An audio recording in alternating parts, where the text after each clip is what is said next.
예, 오늘은 이제 지난 시간에 이어서 지난 시간에 종말장에 대해서 살펴봤습니다. 종말장과 요한계시록과 어떻게 연관이 되는지에 대해서 살펴봤습니다. 좀 더 구체적으로 들어가려고 그래요. 그리고 지난 시간에 못 들었다고 할지라도 유튜브에 제가 올리지는 않았습니다.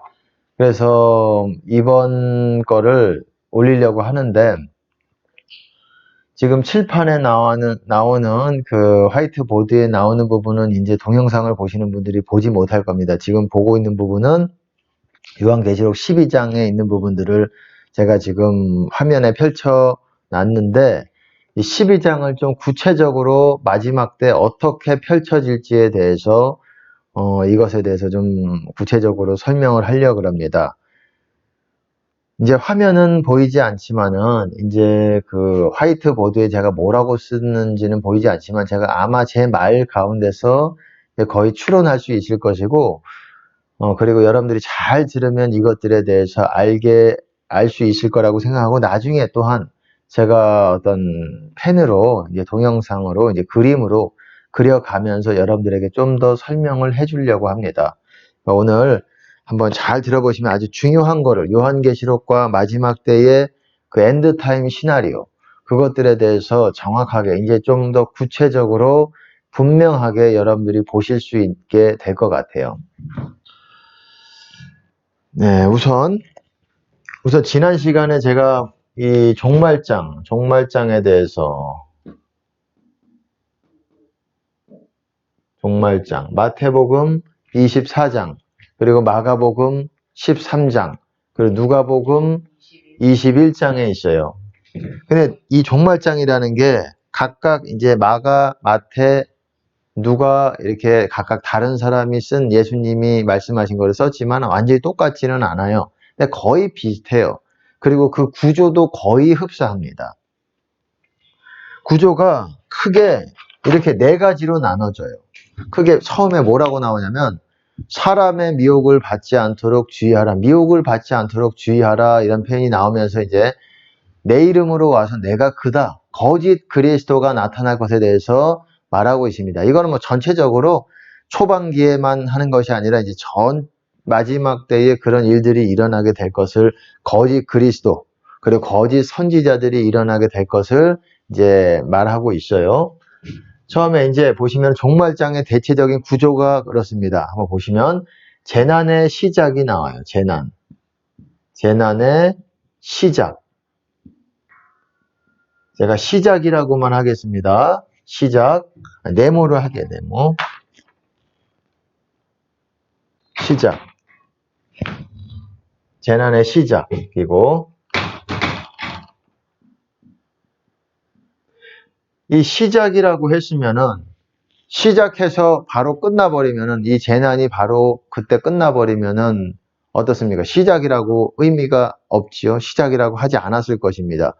영어로 보시면 재난이라는 건 sorrow라고 합니다. 그리고 NIV에서는 birth pain이라고 하는데 그것은 이제 아이를 낳기 전에 산모가 아이를 낳기 전에 임신한 다음에 아이 낳기 바로 전에 오는 그 산통을 말하는 거예요. 산통이라는 게 제가 좀 이제 그 다음에 구체적으로 말씀을 드릴 겁니다. 그 다음에 뭐라고 하냐. 이게 재난이 고조가 되는 어떤 그런 부분이 나와요.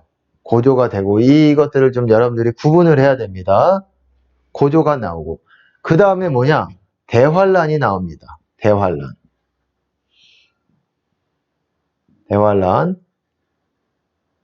그 다음에 대환란 끝나서 어떤 일이 일어나냐? 해달별이 해달별 그리고 하늘의 권능들이 흔들려진다는 내용들이 나와요. 다 거의 공통적으로 이런 구조를 가지고 있어요. 해달별이 그리고 하늘의 권능들 하늘의 권능들 흔들리리라. 하늘이 흔들린 하늘과 땅이 진동할 거라고 그랬잖아요. 스룹바벨에게 하늘과 땅이 진동할 것이다. 땅이 진동하는 건 대충 알겠는데 땅이 진동하는 건 지진이라고 우리가 일반적으로 얘기하고 하늘이 흔들린다라는 건 뭐겠습니까? 별과 이 해와 달이 제자리를 잃어버리고 뭔가 또한 어두워지고 그 권능들이 그 역할 창세 이후로 제대로 돌아가 왔던 그 권능들이 제대로 이렇게 궤도에서 이탈하기도 하고 뭔가 땅에 떨어지기도 하고 12장에 보시면은 용이 어떻습니까? 꼬리로 하늘 별 3분의 1을 꼬리로 감아서 땅에 던진다고 하고 있습니다. 그리고 해달 별의 어떤 그런 이변이 일어납니다. 그 다음에 예수님 재림과 휴거가 언급하고 있습니다. 예수님이 재림하실 것이고 구름 타고 오실 것이다. 그리고 휴거가 오고 있습니다. 이런 몇 단계입니까? 이게 하나, 둘, 셋, 넷, 다섯, 크게 5가지 단계라고 얘기할 수 있어요. 4가지라면 4가지고 5가지면 5가지인데 이렇게 다시 한번 제가 읽어보겠습니다. 시작, 재난의 시작, 이제 슬픔의 시작이라는 게 뭐겠습니까? 이제 우선 이 종말장이라는 거는 1차적으로는 유대인들에게 하나님께서 주신 말씀이에요. 예수님께서 주신 말씀이에요. 유대인 중에 개종자들, 유대인 크리스찬들에게 앞으로 미래에 있을 내용들입니다. 더 1차적으로는 이게 로마의 그때 이제 망하기 전에 예루살렘 성전이 무너질 때, 그때가 이제 AD 70년경에 그때 무너지게 되고, 그때를 또한 얘기하는 것이면서 또한 그렇게 중의적으로 또한 마지막 때에 대해서 예수님께서 말씀을 하셔요. 그렇게 보시면 됩니다. 그리고 이 대상도 1차적으로는 유대인 기독교인들을 대상으로 하는 것이고, 두 번째는 뭡니까? 이방인 기독교인들, 그들을 대상으로 이렇게 말하고 있다는 점입니다. 마지막 때도 이때 중의적으로 또한 하나를 말씀하시면서 2개, 3개 이런 방식으로 말씀을 하시는 부분들이 있어요. 재난이 시작이 됩니다.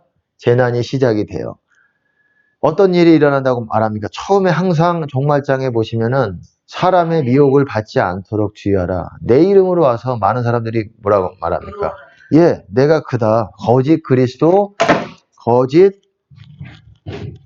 그리스도. 내가 어떤 일들이 간단하게 제가 요약을 좀 해드리겠습니다. 거짓 그리스도, 그리고 거짓 선지자들도 이때 또 베드로 후서에서 보시면 거짓 선생들이 마지막 때 또 일어나게 될 것이고, 거짓 잘못된 사람들, 거짓 선지자가 거짓 선생들이 뭡니까? 잘못된 목회자지요.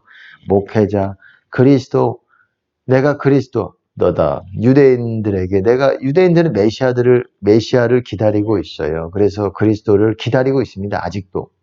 그래서 본인들을 구원해주고, 그리고 메시아 왕국을 그가 이루실 거라는 그런 선지자들의 복음이 있어요. 그리고 또 뭐 어떤 시작의 부분에 나오는 부분이 어떤 부분입니까? 마가복음을 제가 중심으로 해가지고 말씀을 드리게, 마가복음 13장 보시면은 이제 이때의 전쟁, 난리라고 얘기를 해요. 난리. 전쟁, 난리와 난리의 소문을 들을 때 너희가 두려워하지 말라. 아직 끝이 아니다. 난리지만은 전쟁을 말하는 겁니다. war. 이렇게 전쟁이고, 기근이 뭡니까? 물과 식량의 부족이에요. 뭔가 식량과 먹고 마시는 것이 부족해지는 때가 된다는 거예요. 그리고 기근, 지진. 이게 펜이 잘 안 나오네요.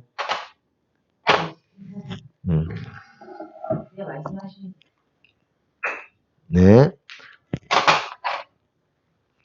펜을 그래도 다시, 아주 중요한 부분입니다. 이 첫 번째 단추가 끼워져야 여러분들이 그 집을 짓는 것도 그렇잖아요. 우리가 계속 첫 번째 밑에 하단에 어떤 그런 벽돌과 그런 틀과 구조가 정확하게 뼈대를 갖춰져야 우리가 그 위로 점점 높이 쌓을 수 있는 거예요.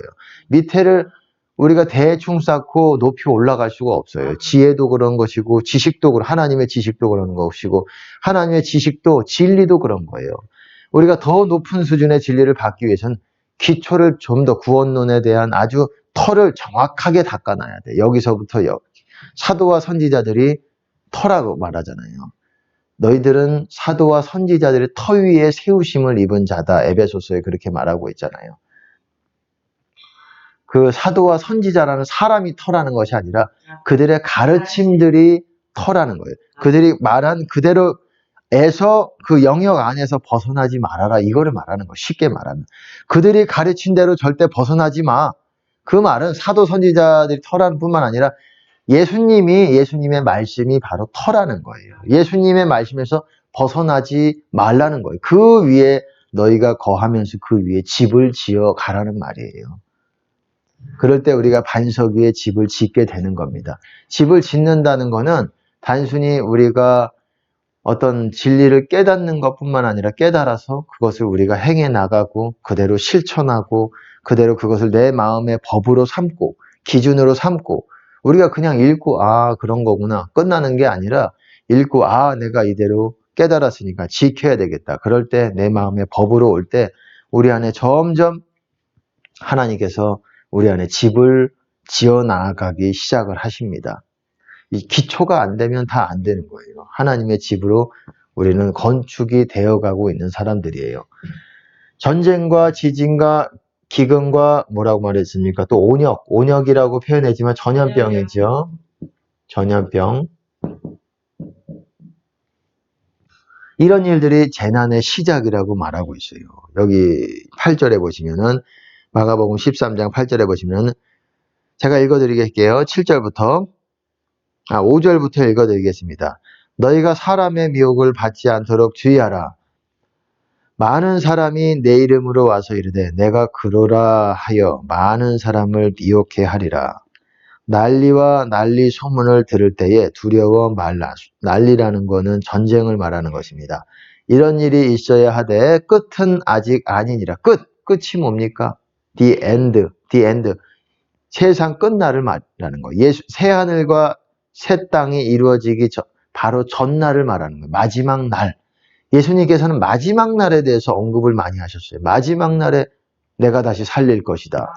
내 살을 먹고 내 피를 마시는 자는 영생을 가졌고 마지막 날에 내가 그를 살리리라. 그리고 이 부활한 나사로 사건에서도 보시면은 나사로 마리아인가요? 마르다죠. 마르다에게 살리겠다 했더니 마지막 날 부활 때는 그럴 것이다. 예수님께서 지금 살리겠다라는 말인데 마르다는 그 말을 다시 살아나는 거를 이미 죽었기 때문에 근데 제대로 그동안 예수님의 말씀을 제대로 들어왔던 거예요. 그러니까 마지막 날에 예수님께서 부활이 있을 거라는 거를 영생의 생명의 부활이 있을 거라는 거는 예수님으로부터 들었던 거기 때문에 마지막 날에 대해서 잘 알고 있어요. 마지막 날에 대한 약속을 하고 있어요. 마지막 날에 주님 안에서 죽은 사람들을 살리시겠다라는 거예요. 그 약속이 있는 거예요. 예수님께서 그걸 약속하신 거예요. 단 주님 안에서 너희가 죽었을 때 그거를 주님 안에서 잔다라고 표현합니다. 그리스도 안에서 자는 자들.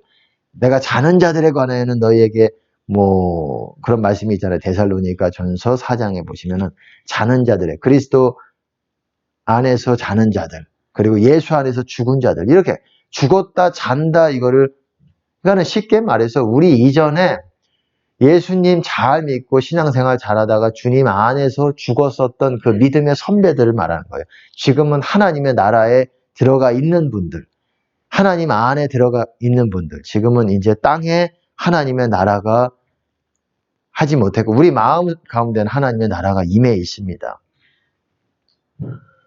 그렇게 하나님의 그런 사람들이 첫째 부활을 하는 거고, 그렇고 이렇게 지진과 전염병, 이렇게 전쟁과 이런 일들이 일어나는데 이거를 재난의 시작이라고 말하고 있어요. 재난의 시작, 슬픔의 시작이다. 유대인들에게는 7년 환란의 시작이 되게 되는 것입니다. 이때부터 시작이 됐으면 이때 끝났으면 전쟁이 날 뻔하고 기근이 일어나고 이때 이걸로 끝나버렸으면은 시작이라고 안 하겠죠. 이제 더 센 것들이 와요. 이 고조된다. 이 재난의 고조예요. 재난의 고조 때는 어떤 일들이 일어난다고 말하고 있냐. 여기서 재난의 고조라는 표현을 쓰지 않지만은 어떻게 말하고 있느냐. 형제가 형제를 내주겠고 그리고 너희가 왕들과 임금들과 이런 앞에 끌려가서 너희가 그들에게 복음을 전해야 된다. 그리고 그때에 주시는 그 말을 해라. 그것이 성령께서 주시는 말이다. 이런 말씀들을 하고 있습니다. 그리고 형제가 형제를, 아비가 자식을, 자식이 부모를 죽는데 내어준다고 말하고 있고, 그래서 내 이름으로 인하여 모든 사람에게 미움을 받을 것이다. 가족에게 미움을 받았으면 다 끝난 거 아닙니까? 예수님 믿는다는 이유로 모든 사람, 세상의 모든 사람이 우리를 대적하게 될 때가 오게 될 거라는 거예요. 이런 때가 점점 지금 고조돼 가고 있어요. 반기독교적인 어떤 그런 예, 그런 세력뿐만 아니라 점점 그런 분위기로 지금 언론과 모든 것들이 지금 이루어져 가고 있다고 생각을 해요. 지금 점점 고조돼 가고 있고, 지금도 전쟁과 기근까지는 뭐 기근이 오고 있는 것 같습니다. 그리고 지진은 아직 큰 지진들은 뭐 아주 일시적으로 어떤 그런 환태평양이라든지 지금 어떤 그런 자주 일어나는 화산 지진 때에 속한 그런 나라들한테는 일어나지만 아직 지구적인 지진 같은 건 없지만 아직 그러니까 시작도 사실 애매한 거예요. 시작해 가고 있는 겁니다. 그 전염병은 우리가 지금 코로나 이걸로 인해서 지금 온역이라는 것이 있어가지고 온역이죠. 지진이 어쨌든 그렇고 지진이라는 것과 뭐 전쟁은 아직 특별히 일어나지 않지만 이제 임박해 있다고 생각을 합니다. 이제 바로 한두 달, 세 달, 네 달, 몇 달 안에 빠르면은 한 달도 될 수 있고 한 달 안도 될 수 있고 지금 아주 일촉즉발의 위기 가운데 있습니다. 그러니까 우리가 준비해야 돼요. 기름을 준비해야 되고 열매를 맺어야 되고 반드시 우리 안에 알곡이 되어져야 됩니다. 이 알곡이 없는 그 안에 미랄이 없는 그런 껍데기들은 다 불에 던져 우신다고 하나님께서 예수님께서 말씀하셨어요. 어쨌든 고조되면서 어떤 일이 일어나냐면 왕들에게 임금들에게 끌려가서 복음 전도하고 간단하게 얘기하면 그리고 또 뭡니까? 뭐 형제가 가족 배반 간단하게 얘기해서 배반 그리고 모든 사람이 내 이름으로 말미암아 어떻게 됩니까? 예. 미움을 받을 것이다. 너희들이 또 너희가 내 이름으로 인해서 모든 사람에게 미움을 받을 것이다. 그러나 끝까지 나중까지 견디는 자는 구원을 받으리라. 끝까지 간다는 얘기예요. 끝까지 가는 거예요. 끝이라는 건 the end. 제가 왜 이거를 그렇게 말하는 것인지 나중에 이제 고린도전서 15장을 조금 더 여러분들에게 자세하게 설명을 드릴 겁니다. 마지막 때에 대해서 분명하게 아셔야 됩니다. 그래야 여러분들을 미혹하게 하지를 않습니다. 지금도 미혹하고 있는 그 본인들은 모르겠지만 가르침 자체들이 본인들이 미혹되어 있기 때문에 그런 본인들도 하나님을 향한 열심으로 하고 있지만 미혹된 말씀들을 전하고 있어요. 그렇기 때문에 제대로 알고 우리가 전해야 됩니다. 가족이 배반하고 형제가 형제를 배반하는 일들이 이때 일어나는데 그리고 나서 이제 예수님께서 뭐라고 말씀하시냐면 대환란이라는 표현이라기보다도 이제 큰 환란이라고 표현을 하고 있어요. 뭐라고 말하냐면 멸망에 가증한 것이 서지 못할 곳에 선 것을 보면은 도망가라 어디에 있든지 너희가 도망가라 이렇게 말씀하셨어요. 물론 1차적으로는 유대인들에게 하시는 말씀이에요. 유대에 있는 사람들 말 그대로 예루살렘 부근 그 주변에 있는 지방에 있는 사람들은 산으로 도망가라. 왜 도시가 더 위험하기 때문에 그래요. 군인들이 어떻습니까? 예루살렘에 이것을 누가복음에서는 제가 지난 시간에 뭐 어느 정도 설명을 했지만 다시 좀 설명을 드리겠습니다. 그때는 어제 설명을 드린 것들은 이제 유튜브에 올리지 못했어요. 마이크가 좀 좋지 않아서. 그래서 다시 설명을 드려야 됩니다.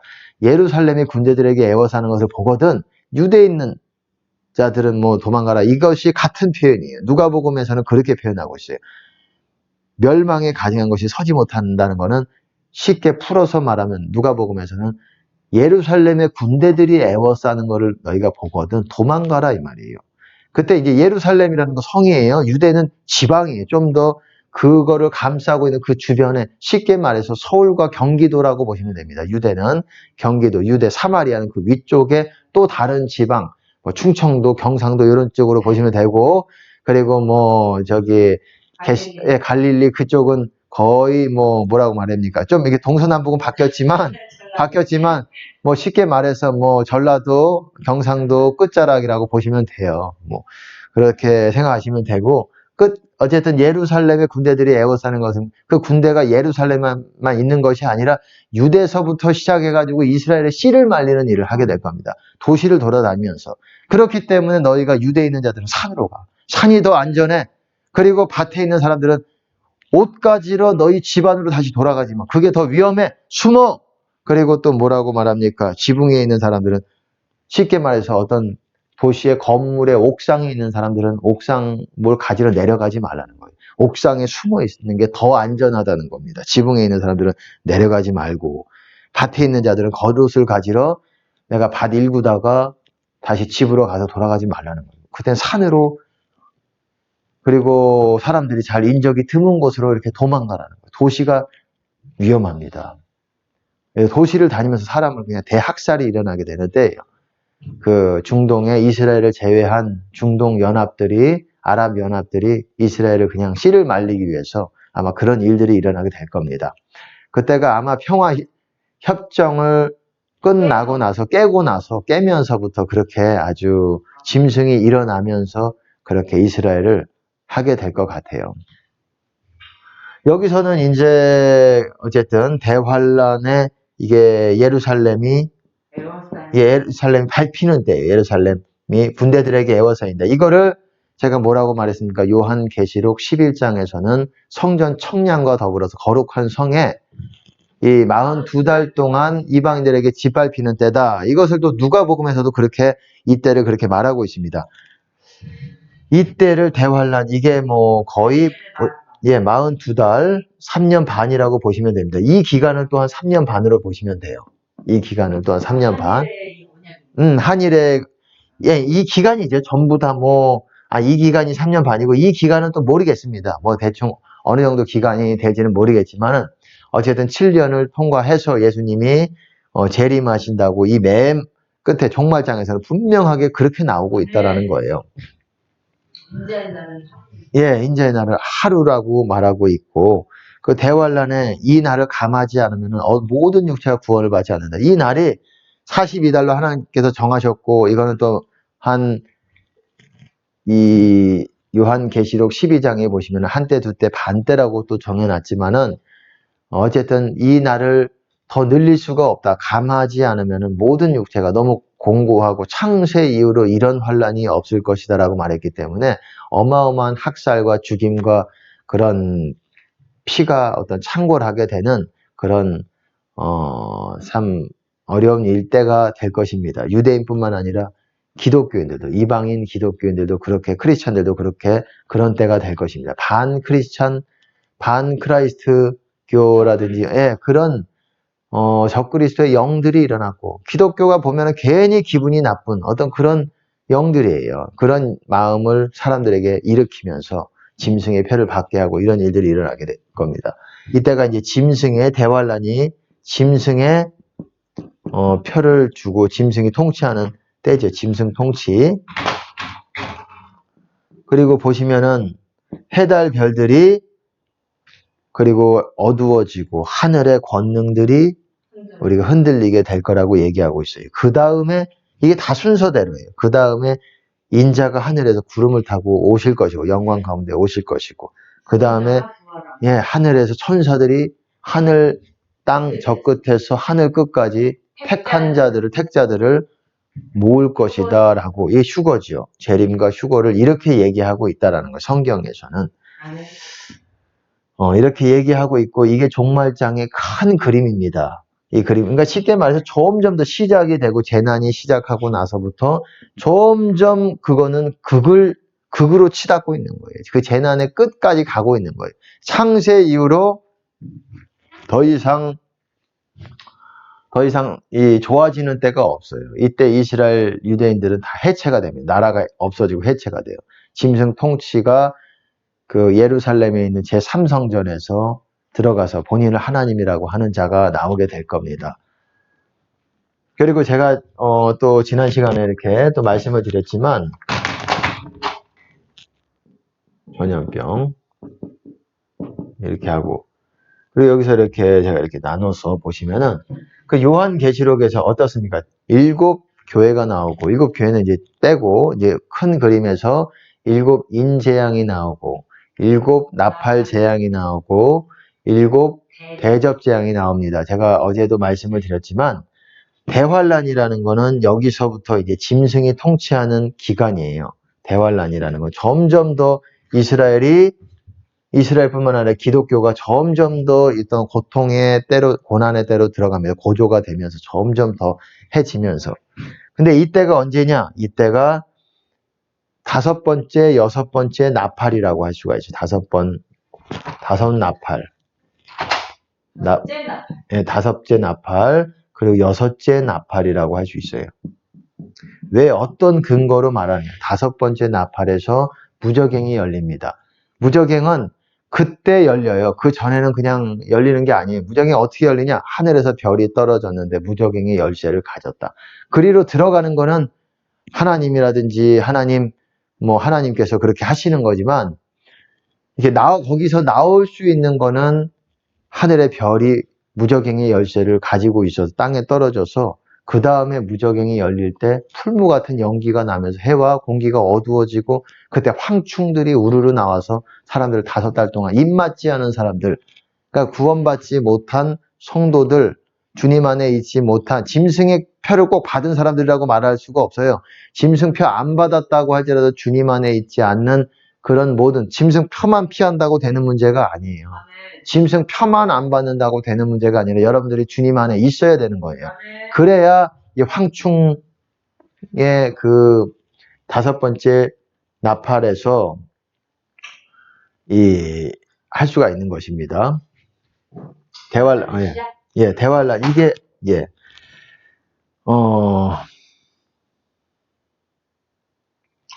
그리고 이때 휴거 이후에 여기까지죠. 다섯 번째, 여섯 번째 나팔이 여기까지죠. 여섯 번째. 여기까지라고 봐야 되죠. 그리고 일곱 번째 나팔. 일곱 번째 나팔은, 일곱, 대접재앙과 동일하다고 보시면 됩니다. 예수님이 재림하시고 나서 이제 일어나는 일이고, 여기까지가 다섯 번째 나팔. 여섯 번째 나팔. 제가 앞으로도 여러 번 설명을 할 것입니다.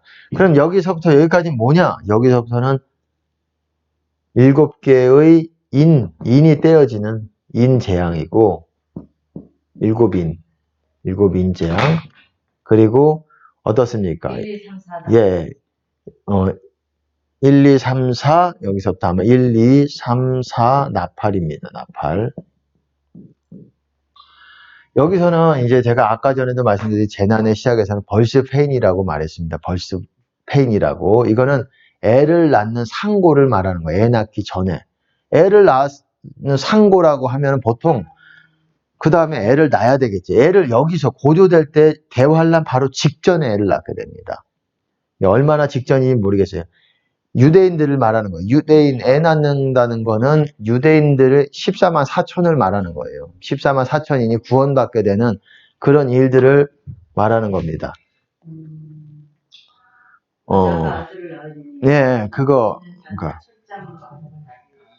그렇죠.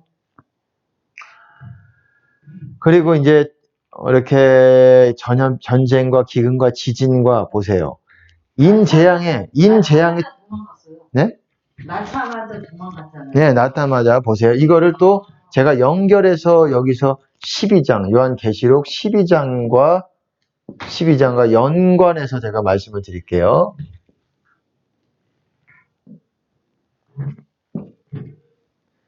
이게 보세요. 나팔재앙이 어떤 재앙인지 아시죠? 여러분들이 보시면은 나팔재앙이라는 건 나팔재앙 3분의 1이 어떻습니까? 땅과 바다와 강과 해달 별이 3분의 1이 어두워집니다. 그런 일들이 그냥 하늘의 권능들이 여기서도 흔들려요. 여기만 흔들리는 것이 아니라 여기서도 이런 일들이 실제로 일어나고 그래요. 제가 왜 그런지. 그리고 왜 다섯 번째 나팔이 대환란의 시작이냐. 짐승이 이때 나와요. 이때. 다섯 번째 나팔에서 무저갱이 열리기 때문에 그 전에는 무저갱이 열리지 않아요. 짐승이 무저갱이에서부터 올라왔다라고 말하고 있어요.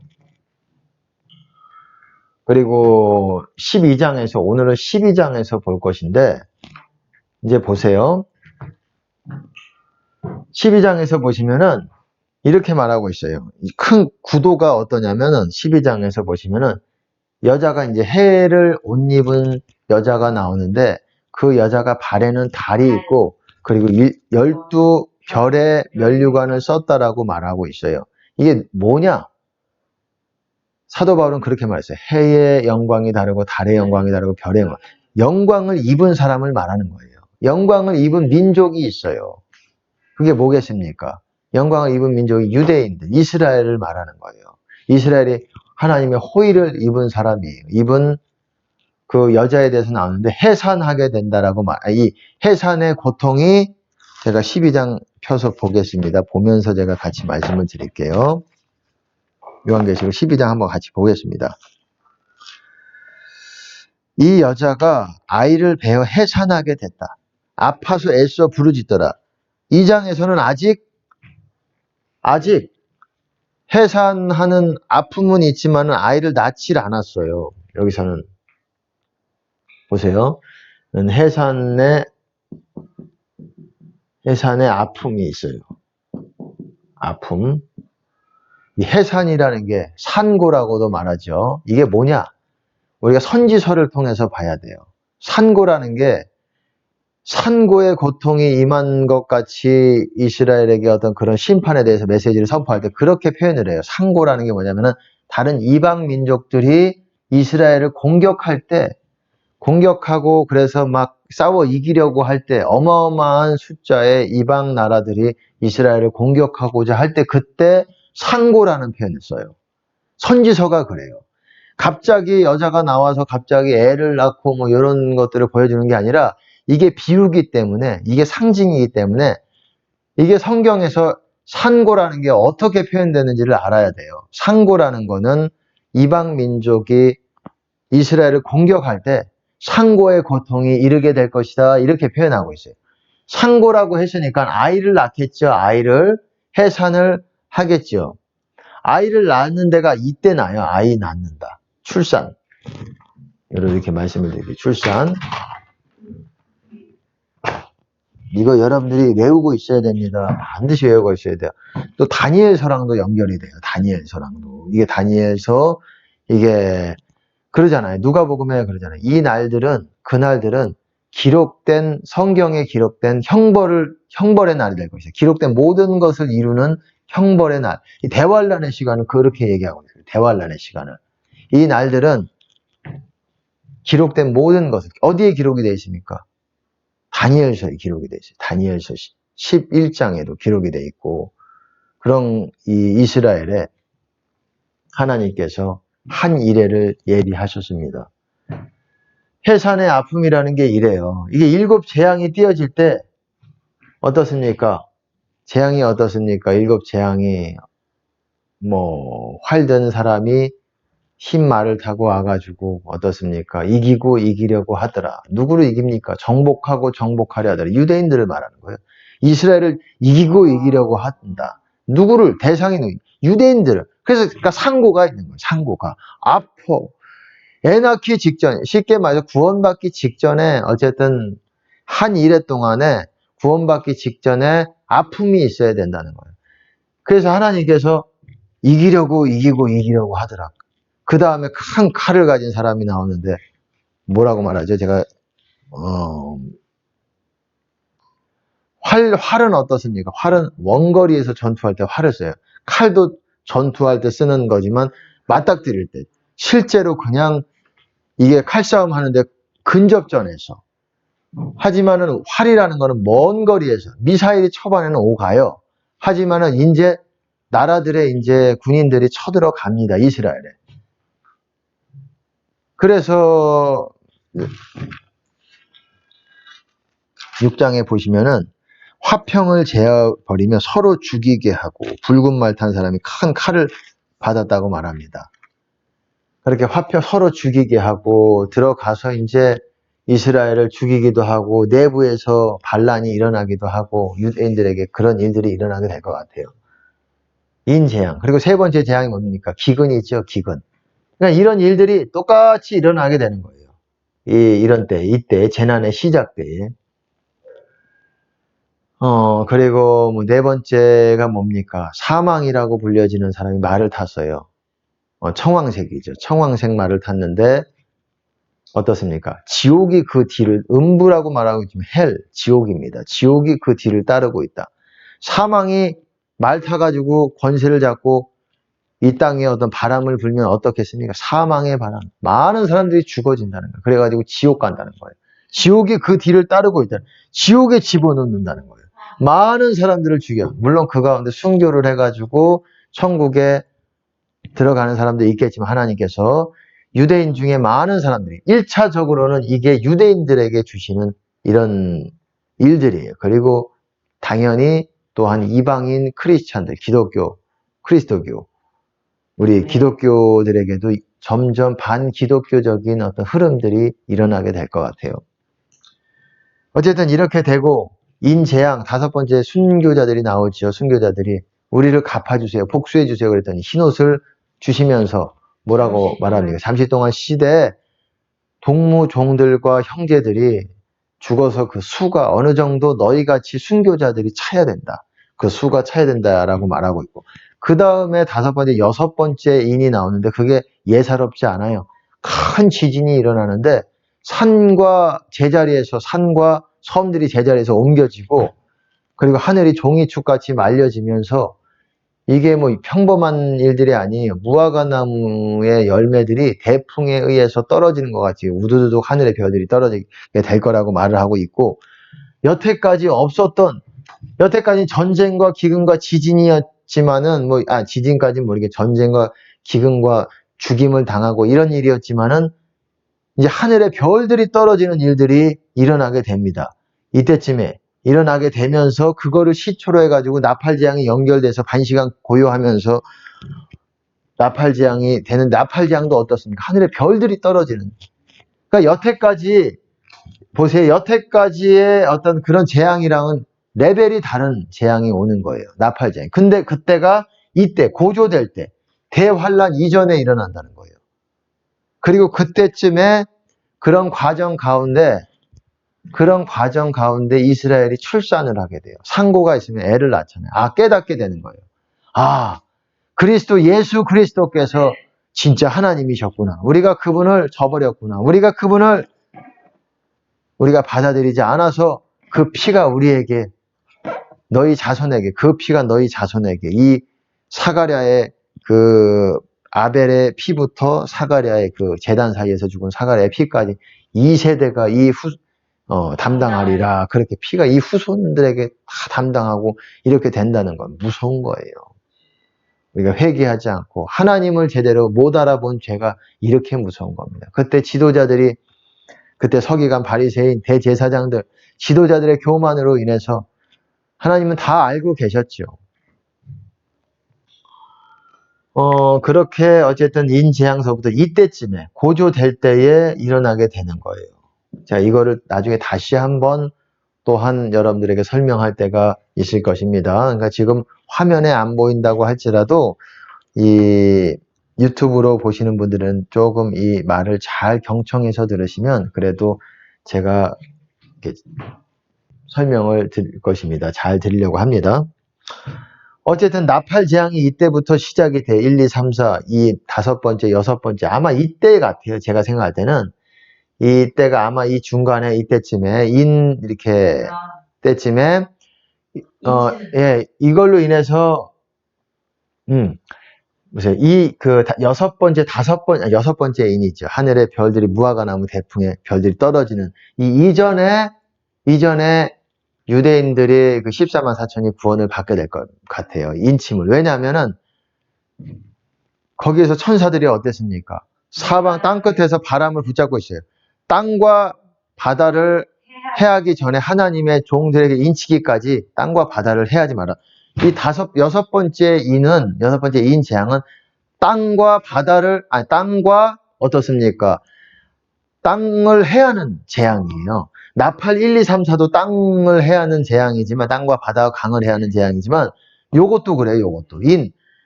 왜냐하면은, 보세요. 산이 제자리에서 옮겨져요. 산들이, 어떤 그런 재앙들이, 그러니까 이런 일들이 거의 이때 5번째 순교자들이 막 나오기 시작할 때, 이제 이때의 유대인들의 14만 4천이 구원을 받게 될 것 같습니다.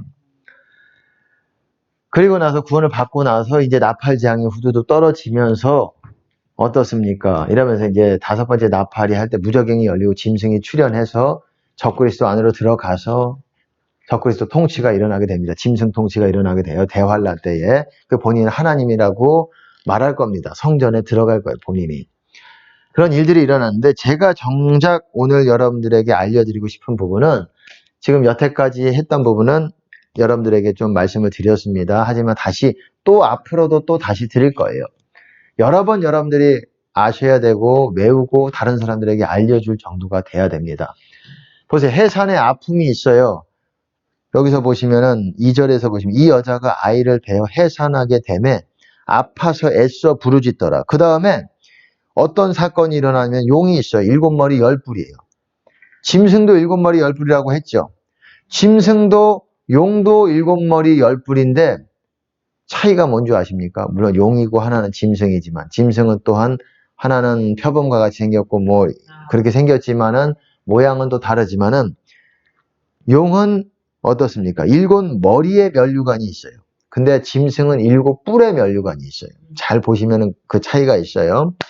뭐 중요한 부분은 아닌데 그런 차이들을 제가 설명을 해드릴게요. 용과 짐승은 다르다는 거. 이 용이라는 게 바로 옛 뱀, 마귀, 사탄을 말하는 것인데 이 용이 본인의 꼬리로 어떻습니까? 하늘 별 3분의 1의 별들, 별 3분의 1을 땅에 꽂습니다. 땅에 던집니다. 꼬리로. 이런 일이 또 일어나요. 이런 일이 일어날 때까지 어떻습니까? 아이를 출산하지 않아요. 아, 이게 아니네요. 제가 앞서 말씀을 잘못 드렸네요. 이 다음에 아이를 출산합니다. 아이 출산. 이 다음에 아이를 출산을 해요. 12장을 자세한 게 한번 여러분들이 보셔야 돼요. 이 순서가 있어요. 해산의 수고가 있어요. 아픔이 있고 그 다음에 하늘 별 3분의 1을 용이 땅에 던지게 됩니다. 그리고 아이를 출산해요. 여자가 아들을 낳으니 4절에서 12장 4절에서 하늘별 3분의 1을 땅에 던집니다. 그 다음에 5절에서 어떻습니까? 아들을 낳았습니다. 아이를 출산을 해요. 그 하늘로 올려갑니다. 하나님 앞과 그 보좌 앞으로 올려가요. 그 다음에 광야로 도망가는 일이 일어나게 됩니다. 광야 도망. 이런 순서를 여러분들이 아셔야 돼요. 보세요. 하늘 별 3분의 1을 땅에 던짐. 이게 어떤 사건이냐? 이게 바로 인 6번째 재앙과 같은 거라고 보시면 됩니다. 그러니까 6번째 재앙이 있고 하늘별 3분의 1을 땅에 던지고 나서 용이 아이를 여자 앞에 섭니다. 여기서는 선다라는 말이 없지만은 보세요. 4절에 제가 읽어보겠습니다. 그 꼬리가 하늘별 3분의 1을 끌어다가 땅에 던지더라. 용이 해산하려는 여자 앞에서 그가 해산하면 그 아이를 삼키고자 하더니 하늘별 3분의 1을 땅에 던지기까지 아직 해산이 안 된 상태예요. 해산이 안 되고 용이 기다리고 있어요. 해산할 때까지. 땅에 던져놓고 기다리고 있어요. 지금 영어로는 이렇게 한글로는 그렇게 안 써 있지만 영어로는 stood before 이 여자 앞에 서 있다. 이 말이에요. 용이 여자 앞에 기다리고 있다라는 거예요. 아이 낳을 때까지. 아직 아이를 낳지 않았다라는 거예요. 그 다음에 5절에서 아이를 낳는 이게 순서를 기억하셔야 돼요. 이 순서가 이거와 맞물리는 거예요. 이거와. 정확하게 맞물려요. 인재양 요거랑 딱딱 맞아 떨어집니다. 그래서 아이를 출산하게 됩니다. 아이를 출산한데 그 다음에 아이 출산하고 나서 광야로 도망갔다고는 말을 하는데 그 다음에 갑자기 뜬금없는 얘기들을 해요. 미가엘과 그 부하들, 그의 사자들이 용과 그의 사자들을 땅으로 내쫓아냈다. 이게 어떤 얘기냐? 이게 무저갱이 열리고 땅으로 내쫓아내서 땅이 어딥니까? 지구로 내쫓아냈다는 거예요. 지구에 그래서 뭐라고 말합니까? 하늘과 그 가운데 거하는 자들은 즐거워하라. 그러나 땅과 바다는 화 있을진저. 그냥 땅과 바다는 화 있을진저 개역 한글에서는 이렇게 써놨지만 영어로 보시면은 땅과 바다에 거하는 자들은 화 있을진저 이렇게 돼 있어요. 킹제임스 흠정역으로 제가 읽어드리면 그러므로 하늘들과 그것들 안에 거하는 자들아 너희는 즐거워하라. 땅과 바다에 거하는 자들에게는 화가 있으리로다. 왜냐하면 마귀가 자기 때가 얼마 못된 줄 알므로 크게 분내어 너희에게 내려갔다. 너희라는 거는 땅과 바다에 거하는 사람들. 지구에 아직 남아있는 사람들에게는 너희에게 갔다. 자기 때가 얼마 남지 못한 걸 알고 있고 너희에게 내려갔기 때문에 이때부터 대환란이 시작이 되는 거예요. 이게 대환란의 시작을 말하는 거예요. 그리고 여기서 보세요. 또 이런 말씀이 있어요. 이제 10절에 보시면 그 다음에 또 내가 들으니 하늘에 큰 음성이 있어 가로되 이제 우리 하나님의 구원과 능력과 나라와 또 그의 그리스도의 권세가 이루었으니 우리 형제들을 참수하던 자 곧 우리 하나님 앞에서 밤낮 참수하는 자가 쫓겨났고 뭐 이런 말들이 있어요.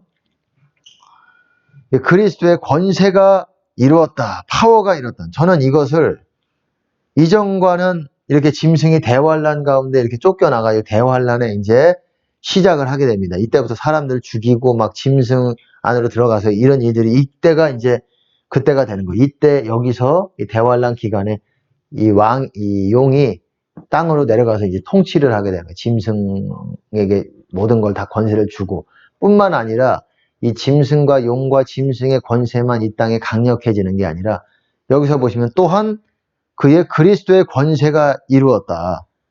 파워가 이루었다. 그리스도의 파워가 나타났다. 권능이 임하였도다. 여기서 뭐라고 되어 있냐면 킹제임스의 흠정역에서 읽어드리겠습니다. 제가 왜 킹제임스의 흠정역으로 읽어드리냐면 직역을 그대로 해놨어요.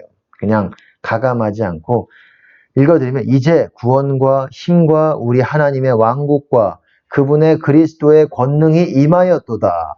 이렇게 말하고 있어요. 이 용이 땅으로 쫓겨나서 대환란 때에 예수 그리스도의 파워가 영어로 보시면 파워예요. 권능. 파워. 그 파워가 the power of his Christ. 그 파워가 이르렀다라고 말하고 있어요. 이르렀다. 그 파워가 왔다. Now is come. 지금 왔다. 대환란 때에 이때뿐만 아니라 이전부터 어마어마한 이전과는 다른 놀라운 파워가 이제 오게 될 것 같습니다. 부흥이라는 이름으로. 그게 꼭 대환란 때 이전에 일어나게 될 것 같아요. 이게 이 3년 반, 전 3년 반쯤에 부흥이 일어나게 될 것 같습니다. 그래서 강력하게 이제 대환란이 일어날 때 진짜 믿는 사람들, 그리고 이 땅에 거하고 있지만은 몸은 이 땅에 살아있지만은 자신의 영은 하나님의 나라에 들어가 있는 사람들은 강력한 능력을 가지고 이제 대추수에 쓰임 받는 사람들이 일어나게 될 거예요. 대환란까지 안 가도 이제 하나님께서 그러한 일들을 지금 시작하고 계시다고 부흥을 일으키시고 이게 부흥이라고 저는 생각을 합니다. 물론 네 생각 아니냐? 내 생각일 수도 있고 제가 100% 확신할 수는 없어요. 제가 할 수는 없지만은 이 흐름적으로 이게 그러니까 갑자기 이게 나오는 게 그냥 나오는 게 아니거든요. 이건 재림을 말하는 게 아니에요. 말 그대로 now is come. 지금 왔다. 그리스도의 권능이 왔다라는 거예요. 그거는 뭐 단순히 예수님 재림하시는 거 그거는 차원이 아니에요. 보시면은 이제 하나님의 권능이 이제 대부흥의 때가 이 전부터 전 3년 반부터 이 대환란이 일어나기 전부터 이제 일어나게 될 것 같아요. 그렇기 때문에 이때 이제 대부흥도 이때 전 3년 반에 준비된 자들이 받게 될 것이고 이때 이제 받지 못하면은 이때는 아주 순교하든지 순교도 그냥 한다고 되는 문제가 아니에요. 순교도 한다고 되는 문제가 아니에요. 그냥 은혜 없이 그냥 죽을 수도 있어요. 개죽음 당할 수가 있는 거예요. 내가 이때 주님과 전 3년 반 동안 하나님과 가까운 관계를 가진 게 아니라면 제 생각은 더 강력한 더 강력하다는 것보다도 그 대부흥이 이런 전 3년 반 때쯤에 이렇게 해가지고 이미 두 증인이 나타나서 이렇게 사역을 하다가 후 3년 반 대환란 때에 예루살렘에 들어가서 예루살렘 그 성전 앞에서 짐승에게 통치할 때 예언을 하고 대환란 기간에 그렇게 목숨 걸고 그렇게 될 거라고 생각합니다. 여러분들이 보시면 어제도 보셨지만은 두 증인이 성전 청량하고 예루살렘이 짓밟히는 거룩한 성이 42달 동안 짓밟히는 때 다음으로 나오고 있어요. 그거는 다음이라는 건 그 동안이라는 말도 되고 그 다음이라는 말도 되는 거예요. 그렇기 때문에 이때가 대환란이에요. 누가복음에서도 이때가 예루살렘이 군대들에게 에워싸이는 때고 이때가 이방인의 때라고 말하고 있어요. 이방인의 때가 차기까지 밟힌다는 거예요. 그 다음에 대환란 때 이때 어쨌든 그 다음에 뭐라고 말하느냐, 용이 자기가 땅으로 내어 쫓긴 것을 보고 남자를 낳은 여자를 핍박하는지라. 이때는 아이를 낳은 상태예요. 아이를 낳았어요. 이제 해산의 수고가 그치고 아이를 낳고 광야로 도망갔어요. 이 순서들을 아셔야 돼요. 아이를 낳은 상태냐, 지금 용이 쫓겨났을 때는 아이를 낳은 상태예요. 그래가지고 이제 괘씸해가지고 열받아가지고 용이 열받아서 이제 여자를 죽이려고 남자 아이는 어떻게 됐습니까? 하늘로 올라갔다라는 거예요. 그게 14만 4천 인침받는 유대인 구원받는 사건을 그렇게 말하는 것입니다. 이게 왜 그러는지 지금 다 설명을 못 드려요. 왜 인침받는 게 아이 낳는 거냐? 이거는 비유할 때 제가 말씀을 드리겠습니다. 비유에 대해서 말씀을 드릴 때 구체적으로 왜 아이 낳고 성장하고 이것을 구원이라고 말하고 있어요. 우리 안에 우리가 성령 세례를 받을 때 새 사람이 태어나게 되는 거예요. 아기와 같이. 그 다음에 이것이 자라가게 되는 거예요.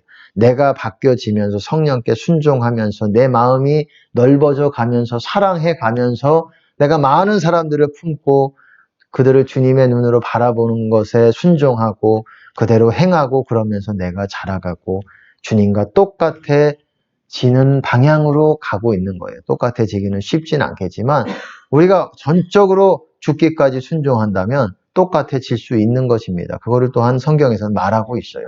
그리스도께 그에게까지 간다. 저는 우리가 죄인이지만 예수님은 전혀 죄가 없으신 분이지만 우리가 예수님께 전적으로 100% 예수님 말씀과 그분의 음성과 그분이 주시는 모든 명령들에 순종하면 우리는 예수님과 똑같아진다고 생각을 합니다.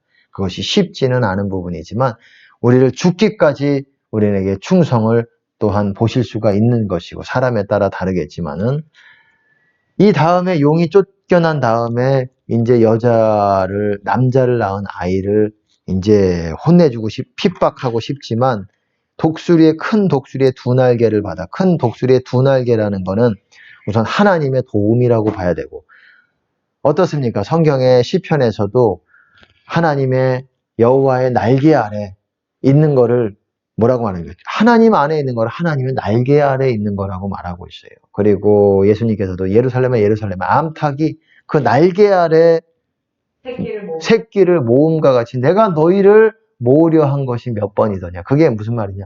내가 너희를 하나님 안으로 데려오려고 했던 게 몇 번이더냐. 근데 너희가 원치 않았다. 너희 집이 황폐하고 버림받으리라. 버림받는다는 거. 유대인들은 이스라엘은 쉽게 말해서 예수님께서 말씀하시는 게 내가 너희를 얼마나 하나님 안으로 데려오려고 했지만 너희가 원하지 않았다. 하나님 안으로. 지금도 우리에게 주시는 교훈입니다. 우리 새언약의 신자들에게도 주시는 신약의 신자들에게도 주시는 메시지예요. 내가 너희를 얼마나 주님 안으로 예수 안으로 데리고 오려고 모으려고 했지만은 너희가 들어오려고 원하지 않았어. 너희 마음대로 너희 스스로 길대로 갔고 뭐 나쁜 짓 하고 이걸 떠나서 너희는 내 안에 들어오려고 하질 않았어.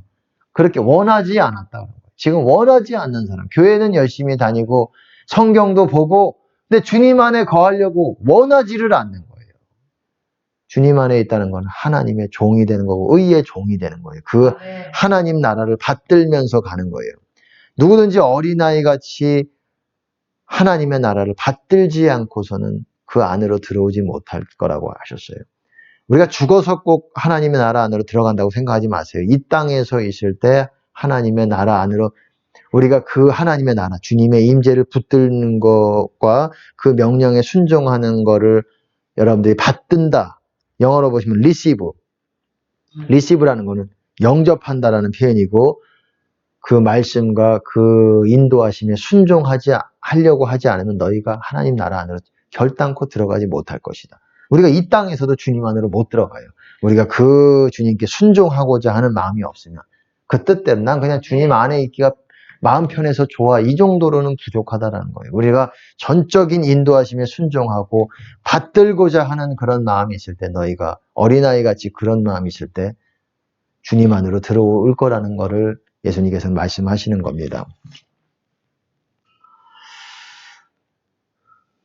그리고 독수리의 두 날개라는 거는 또 하나님의 도움이고, 두 날개라고 했을 때 저는 이것이 두 증인이라고 생각을 합니다. 그런 의미도 된다고 생각을 해요. 이거는 뭐 정답이 사실은 어떻게 뭐 우리가 영으로 공명이 일어나면서 받을 수밖에 없는 거예요. 이거는 뭐 네 생각 아니냐. 예, 내 생각이든 아니든 여러분들이 받으실 만한 받고, 상황적으로 이게 합리적인 또 그런 추론이 되는 부분이 있는 거예요. 이거는 또한 성령께서 그렇게 인도하시는 부분이, 이렇게 깨닫게 해주시는 부분이 있는 거고, 그것이 어느 정도 사람마다 주관성이 있기 때문에 사람마다 좀 사실은 한 성령이기 때문에 한 깨달음이 오는 것이고, 뭐 그런 것입니다. 두 날개이기 때문에 제가 생각할 때는 두 증인들이 이때 활약을 하기 때문에, 두 증인들이 유대인들을 이렇게 인도하고, 물론 뭐 예루살렘에 있지만 그것이 전 세계적으로 그 방송이 송출이 될 거라고 생각합니다. 그 동영상이. 그때도 그렇기 때문에 전기가 있을 것 같아요. 전기가 그래도 마지막 대환란 때에도 전기만큼은 어느 정도 또 해야 되니까는, 컴퓨터를 사용해야 되니까, 그래도 뭐 그때 표를 받은 사람이 전기를 쓸 수 있겠지만, 그래도 뭐 지하철 같은 데는 몰래 이렇게 충전도 할 수 있을 거라고 생각을 하지만은, 어쨌든 그때 전기가 아주 나가지는 않아요. 수도라든지 가스라든지 이런 건 좀 불안해요.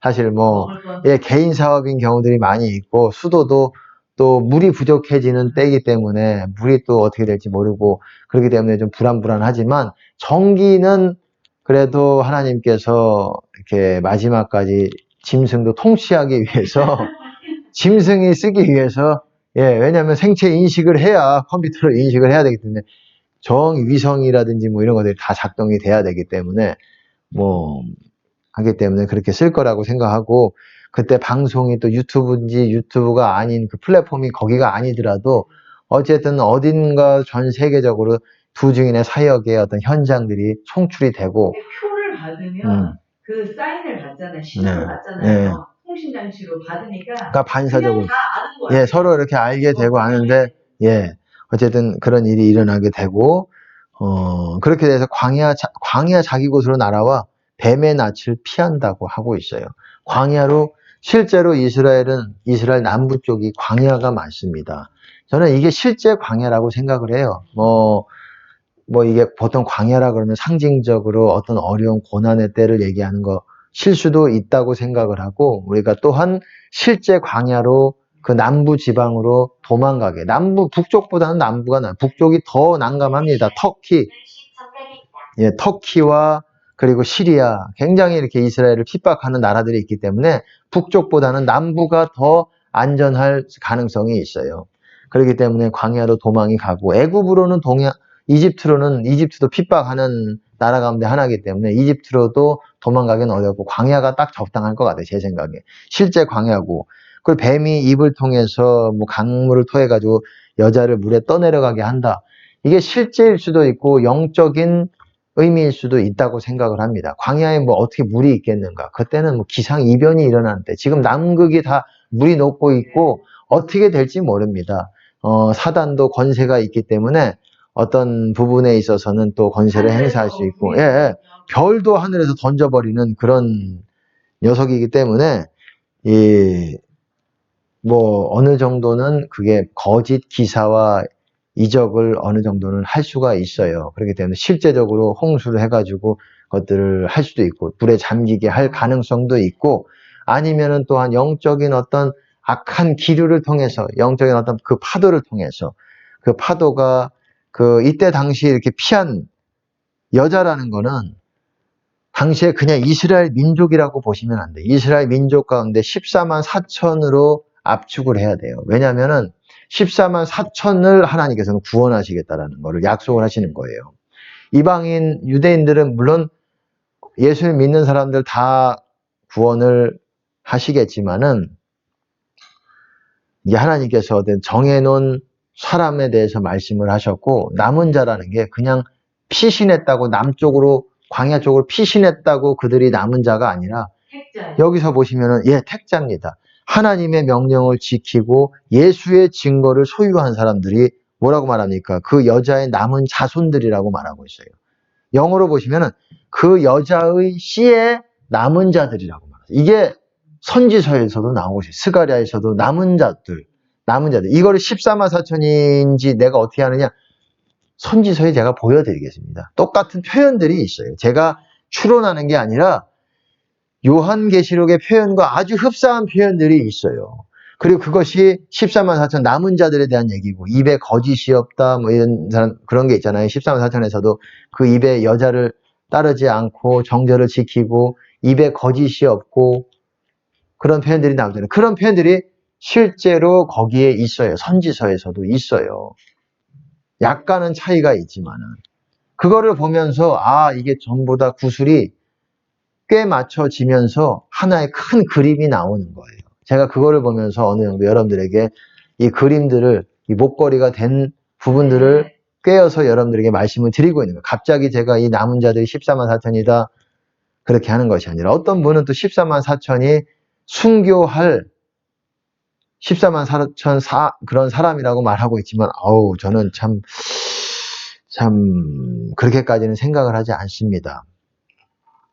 그것이 처음 열매라고 이렇게 하기 때문에 그럴 것이라고 말하고 있지만, 처음 열매가 꼭 순교를 당한 사람이라고 보기는 참 어려울 것 같아요. 어찌됐거나 이렇게 해서 한때, 두때, 반때, 이 대환란의 때를 양육받는다라고 얘기하고 있어요. 여자가. 이때 구원을 받았으면은 이 구원은 자라고 성장하는 거예요. 양육이 되는 거예요. 영향을 받고, 이때 두 증인에 의해서 어떤 성장이 있을 것 같아요. 뿐만 아니라 이때 그동안 준비된, 하나님께서 준비시켜왔던 하나님의 사람들을 통해서 양육이 되어 갈 것 같고, 그리고 보시세요. 17절 마지막 절에 용이 여자에게 분노하여 돌아가서 그 여자의 남은 자손, 영어로 보시면 그 여자의 씨, 복수도 아닌, 씨들도 아닌 그 여자의 씨라는 거는 여자의 자손이 누가 있습니까? 아까 애를 낳았잖아요. 여자가 애를 낳지. 씨라는 거는 자손을 말하는 거예요. 그 여자가 그 14만 4천의 아이를 낳았잖아요. 그들 가운데 남은 자들, 남은 자손이라고 했지만, 남은 자들의, 영어로 보시면은 렘넌트, 그냥 남은 자들. 그 씨에, 그러니까 쉽게 말해서 아까 그 아이가 어떻게 됐습니까? 하나님과 보좌 앞으로 올려갔잖아요. 그거에 남은 사람들, 그러니까는 쉽게 말해서 끝까지 그거를 지키고 있는, 주님 안에 있는 그런 유대인들, 그런 사람들이 더불어 이제 마지막 때에 이런 사람들과 이제 짐승과 용이 싸우게 된다는 것입니다. 여기서 뭐 바다 모래 위에 섰다고 했는데, 어제도 말씀드렸지만 바다 모래라는 표현은 없어요. 그냥 싸우려고, 그 남은 자들과 싸우려고 갔다, 거기까지 표현이에요. 그러니까 우리가 군더더기 제거할 거는 제거해. 흐름상 개혁 한글이 참 잘된 성경 어떤 장점이 있어요. 개혁 한글의 장점 중에 가장 탁월하다 하면, 가장 선포하기가 편한, 성령 안에서 편한 그런 성경인 것 같아요. 이 개혁 개정도 별로 잘못된 것 같습니다. 근데 개혁 한글은 하나님의 감동으로 이렇게 써내려간 것 같아요. 그래서 입으로 선포하기가 상당히 쉬워요. 그걸 우리가 구체적으로 그 의미에 대해서 자세하게 다른 사람들에게 설명을 해줘야 되지만, 선포하기가 상당히 쉽게 돼요. 하지만 다른 성경들은 잘 그러질 않아요. 지식적이고 어떤 학문적으로 쓴 성경들은 성령 안에서 쓴 책이 아니기 때문에 입으로 나가기가 상당히 어려워요. 제가 그거를 느낍니다. 그런 제약이 있어요. 제가 그래서 개혁 한글을 저희 교회에서는 쓰고 여러분들에게 설명하기 위해서 개혁 킹제임스 흠정력을 사용하는 겁니다. 킹제임스 흠정력이 킹제임스 영어 버전을 가장 직역으로 해석을 잘 해놨어요. 뭐 의역을 한 것도 아니고, 의역이라는 거는 조금 자기 해석을 덧붙인 거고, 직역이라는 거는 그 단어를 그냥 그 일관되게 표현을 사용해서 그냥 이렇게 번역을 해 놓은 거기 때문에 저는 직역을 볼 필요가 있었어요. 그리고 그래도 킹제임스 번역본 중에서는 흠정력이 낮다라는 판단을 하게 됐습니다. 몇 권이 있어요. 킹제임스를 번역한 성경이 몇 권이 있지만 킹제임스 흠정력이 가장 객관적으로 번역을 해놓은 성경 중에 하나라고 생각을 했기 때문에 제가 이 킹제임스 흠정력을 여러분들에게 말씀을 드리는 거지 그분의 어떤 저자와 제가 개인적으로 이해관계가 섞여 있는 사람은 아니고 객관적으로 봤을 때 잘 번역한 성경이라고 합니다. 성령 안에서 했다 아니다라고는 제가 판단을 할 수는 없겠지만 판단하고 싶지는 않습니다. 하지만 객관적으로는 잘 일관성 있게 번역을 해놓은 책이에요. 그래서 제가 여러분들에게 이것을 말하고 있고, 그리고 여자가 도망을 가가지고 어쨌든 여기서 남은 자들이에요. 이게 남은 자 사상이 있잖아요. 이스라엘에는 이게 남은 자가 14만 4천이 바로 남은 자들이에요. 그들이 어땠습니까? 14장에 요한계시록 14장에서도 시온산에 어린 양과 14만 4천이 서 있다. 이게 뭐냐? 예수님이 재림하시는 걸 말하는 거예요. 그것이 왜 시온산이 뭔데? 예수님께서 시온산의 메시아가 서실 거라고 얘기를 하고 있어요. 남은 자들과 함께. 그게 바로 거기서 보여주고 있는 거예요. 그 14장, 요한계시록 14장에. 그리고 그때 어땠습니까? 네 생물과 함께 그 보좌 앞에서 우리가 14장 한번 보겠습니다. 14장 보면은 그 다음에 시온산에 어린 양과 14만 4천이 서 있다. 이 자체가 상징적으로 예수님이 재림하신 모습을 보여주고 있는 거예요. 보여주고 있고 그 다음은 또 다른 내용이 다른 일화예요. 2절은 1절과 2절, 3절, 4절이 같이 연결이 안 되는 거예요. 연결이 되면 되는 거지만 보세요. 다른 내용이요. 2절에 보시면은 보세요. 또 14만 4천이 나오는데 3절 저희가 보좌와 네 생물과 장로들 앞에서 새 노래를 부르니 땅에서 구속함을 얻은 14만 4천인 밖에는 능히 이 노래를 배울 자가 없더라. 보세요. 보좌, 네 생물, 장로들 이게 어디에 있던 존재들이죠? 바로 천국에 하나님의 보좌 근처에 있었던 사람들이잖아요. 사람과 생물들이었잖아요. 네 생물과. 그리고 24 장로들. 그러니까 이들이 14만 4천이 하나님 앞에 있다라는 것을 보여주고 있는 거예요. 하나님 앞에.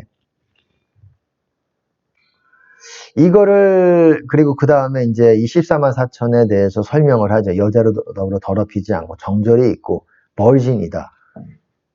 그렇게 말하고 있는 거고 어린 양이 어디로 인도하든지 따라가는 자는 사람 가운데서 구속을 받아 처음 익은 열매로 하나님과 어린 양에게 속한 자들이니 그 입에 거짓말이 없고 흠이 없는 자들이더라. 이 표현이 거짓말이 없고 흠이 없는 자들이다. 이 표현이 스가랴서인가요? 제가 정확하게 이 표현을 찾기는 제 생각이 안 나지만은 이 소선지서에 있는 부분이에요. 이 부분이. 그것을 남은 자들에 대한 얘기를 할 때 이렇게 말하고 있어요. 그러니까 이 표현들이 그냥 나온 것들이 아니에요. 다 일관성이 있어요. 그냥 우리가 대충 감으로 때려잡는 게 아니야. 아주 과학적으로 이 성경은 아주 합리적으로 이성적으로 이게 하나님의 감동에 의해서 성령에 의해서 그렇게 써진 책입니다. 상식적인 책이에요. 쉽게 말해서. 초등학생도 상식을 가지고 있다면 깨달을 수 있는 책이에요. 그리고 이렇게 유대인들의 구원받은 사람들이 나왔으면 이방인들의 구원받은 사람들에 대해서도 나와야 될 거 아니에요. 그게 어디서 나오냐? 그 다음부터 나오는 거예요. 15장. 15장 나오고 15장의 짐승의 표들. 짐승의 표에 대해서는 여러분 짐승표 여기서 15장에 보시면은 이제 이방인 구원받은 사람들이 나오는 거예요.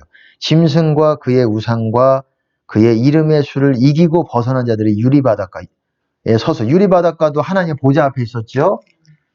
그러니까는 이방인들 제가 항상 말씀을 드리잖아요. 이 요한계시록은 유대인과 이방인을 항상 분리해서 설명하고 있어요. 그리고 유대인 구원자들과 이방인 구원자들을 나눠서 말하고 있어요. 그럼 유대인들 가운데서는 짐승 표 받은 사람들이 없느냐? 유대인은 나라가 해체가 된다니까요. 없어져요. 그 사람들이 죽임을 당하든지 도망을 가든지 이 짐승표라는 거는 받는다는 게 뭐겠습니까? 어떤 거처를 유지하기 위해서 표를 받아야 돼요. 근데 도망 다니는데 어떻게 표를 받아? 그러니까 유대인들은 완전 씨를 말리기 때문에 짐승의 표랑은 상관이 없어요. 완전히 나라가 해체가 되는 과정이에요. 이 과정이 해체되면서 대환란 때 완전히 그냥 씨를 죽이자 다 죽이고 이때는 고통의 때고 이때는 완전 죽이자 때예요. 완전히 씨를 말리자. 3분의 2는 멸절시킨다고 나와요. 예, 그렇죠. 예, 예. 그렇게도 나오고. 근데 그 3분의 1에 14만 4천에 속하는 거예요?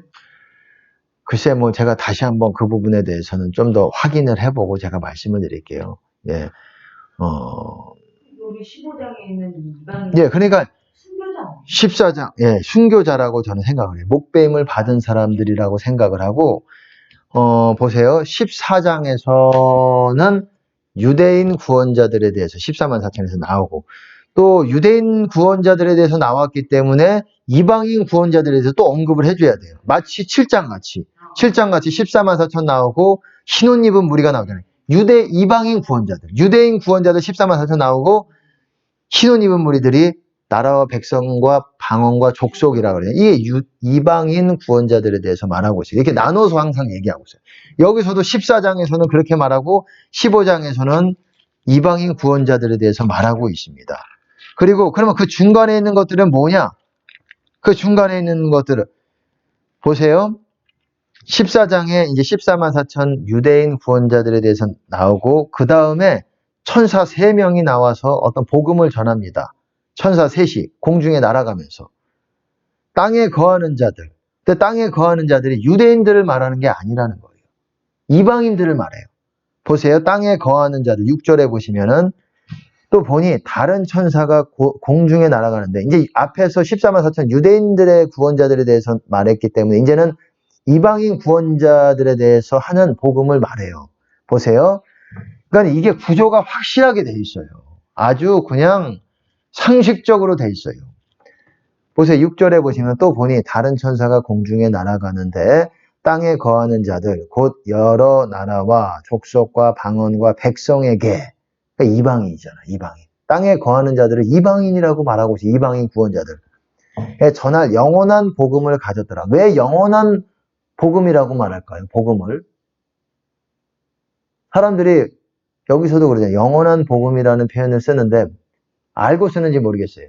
복음은 영원한 복음이에요. 이 땅에서 우리가 잘 되는 복음도 아니고 이 땅에서 평안한 복음이 아니라 너희가 영원히 복받고 영원히 새하늘과 새 땅에서 영원히 행복한 삶을 살게 될 거라는 그런 소식이에요. 그런 뉴스예요.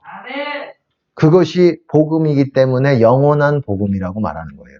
그리고 이때는 어떻습니까? 이방인들이 짐승의 표를 받아야 되나 말아야 되나 난감해할 때예요. 이때는. 그렇기 때문에 보세요. 아주 중요한 표현이 나옵니다. 세 천사가 공중에 날아가면서 각각 다른 메시지를 전해. 하나는 심판할 때가 이르렀다. 두 번째는 뭐라고 말? 바벨론이 무너질 것이다. 무너졌도다 과거형으로 썼지만 영어로 보시면 fallen, is fallen, 무너진다예요. 무너진다, 바벨론이 무너진다. 아직 안 무너졌다라는 거예요. 그러니까 우리가 분명하게 봐야 돼. 무너졌다. 이거는 이미 심판이 끝났다는 거고. 바벨론. 예, 완료가 아니라 is fallen. 여기서 보세요. 바벨론 is fallen. 그렇게 말하고 있어요. is fallen이라는 건 무너진다예요. 무너진다. 그러니까 미래형이 어찌 보면 가까운 미래. 곧 무너지니까 너희들 힘내야 돼. 이 말이에요. 쉽게 말해서 보세요. 이것도 마찬가지. 첫 번째 천사가 뭐라고 말합니까? 7절에 하나님을 두려워하며 그에게 영광을 돌리라. 이는 그의 심판하실 시간이 이르렀음이니. 여러분 이게 중요한 표현입니다. 잘 아셔야 돼요. 제가 설명을 드릴게요. 너무너무 중요한 거예요. 이 요한계시록 이거를 반드시 알아야 여러분들이 요한계시록이 이제 보이기 시작을 해요. 별 말씀 아닌 것 같은데 아주 중요한 원리가 담겨져 있어요. 그 다음에 제가 읽어보겠습니다. 하늘과 땅과 바다와 물들의 근원을 만드신 이를 경배하라. 첫 번째 천사가 한 말이에요. 제가 요약을 해드릴게요. 쉽게 말해서 첫 번째 천사가 공중을 날아가면서 한 말이 이방인들에게 말하는 거예요. 이방인들에게. 이제 14만 유대인 구원자들은 나라가 해체되고 막 떠돌아다니는 게 아니라 광야로 도망가고 막 이런 상태예요. 유대에 있는 사람들은 도망가고 산으로 도망가고 각각 흩어졌어요. 살기 위해서. 이제 광야로 도망간 사람들이 많이 있을 것이고 뭐 그렇게 됐는데 이게 왜 제가 중요하냐면 아주 중요한 표현하고 있어요. 첫 번째 천사. 별로 중요한 말씀이 없는 것 같은데 상당히 이거를 알아야 대접재앙과 이게 어느 정도 해석이 돼요. 요게 해석이 돼요. 이 인재앙, 나팔재앙, 그리고 대접재앙. 왜냐면 보세요. 여기서 보시면은 간단하게 천사가 말한 내용이 이거예요. 그러니까 심판할 때가 그 시간이 거의 왔으니까 하나님께 경배하고 영광을 돌려 이 얘기예요. 하나님 두려워해. 이제 심판하실 거야. 심판을 했습니까? 안 했습니까? 안 했어요. 여러분 보세요.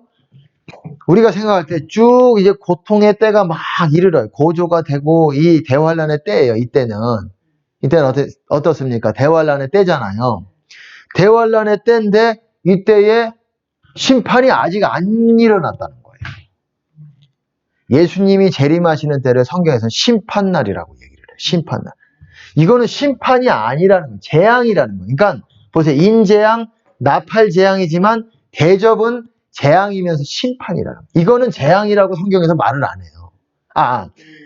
이거는 7인과 7나팔은 무시무시하잖아요. 그럼에도 하나님이 심판하신다라고 성경에서는 그렇게 말하지 않아요.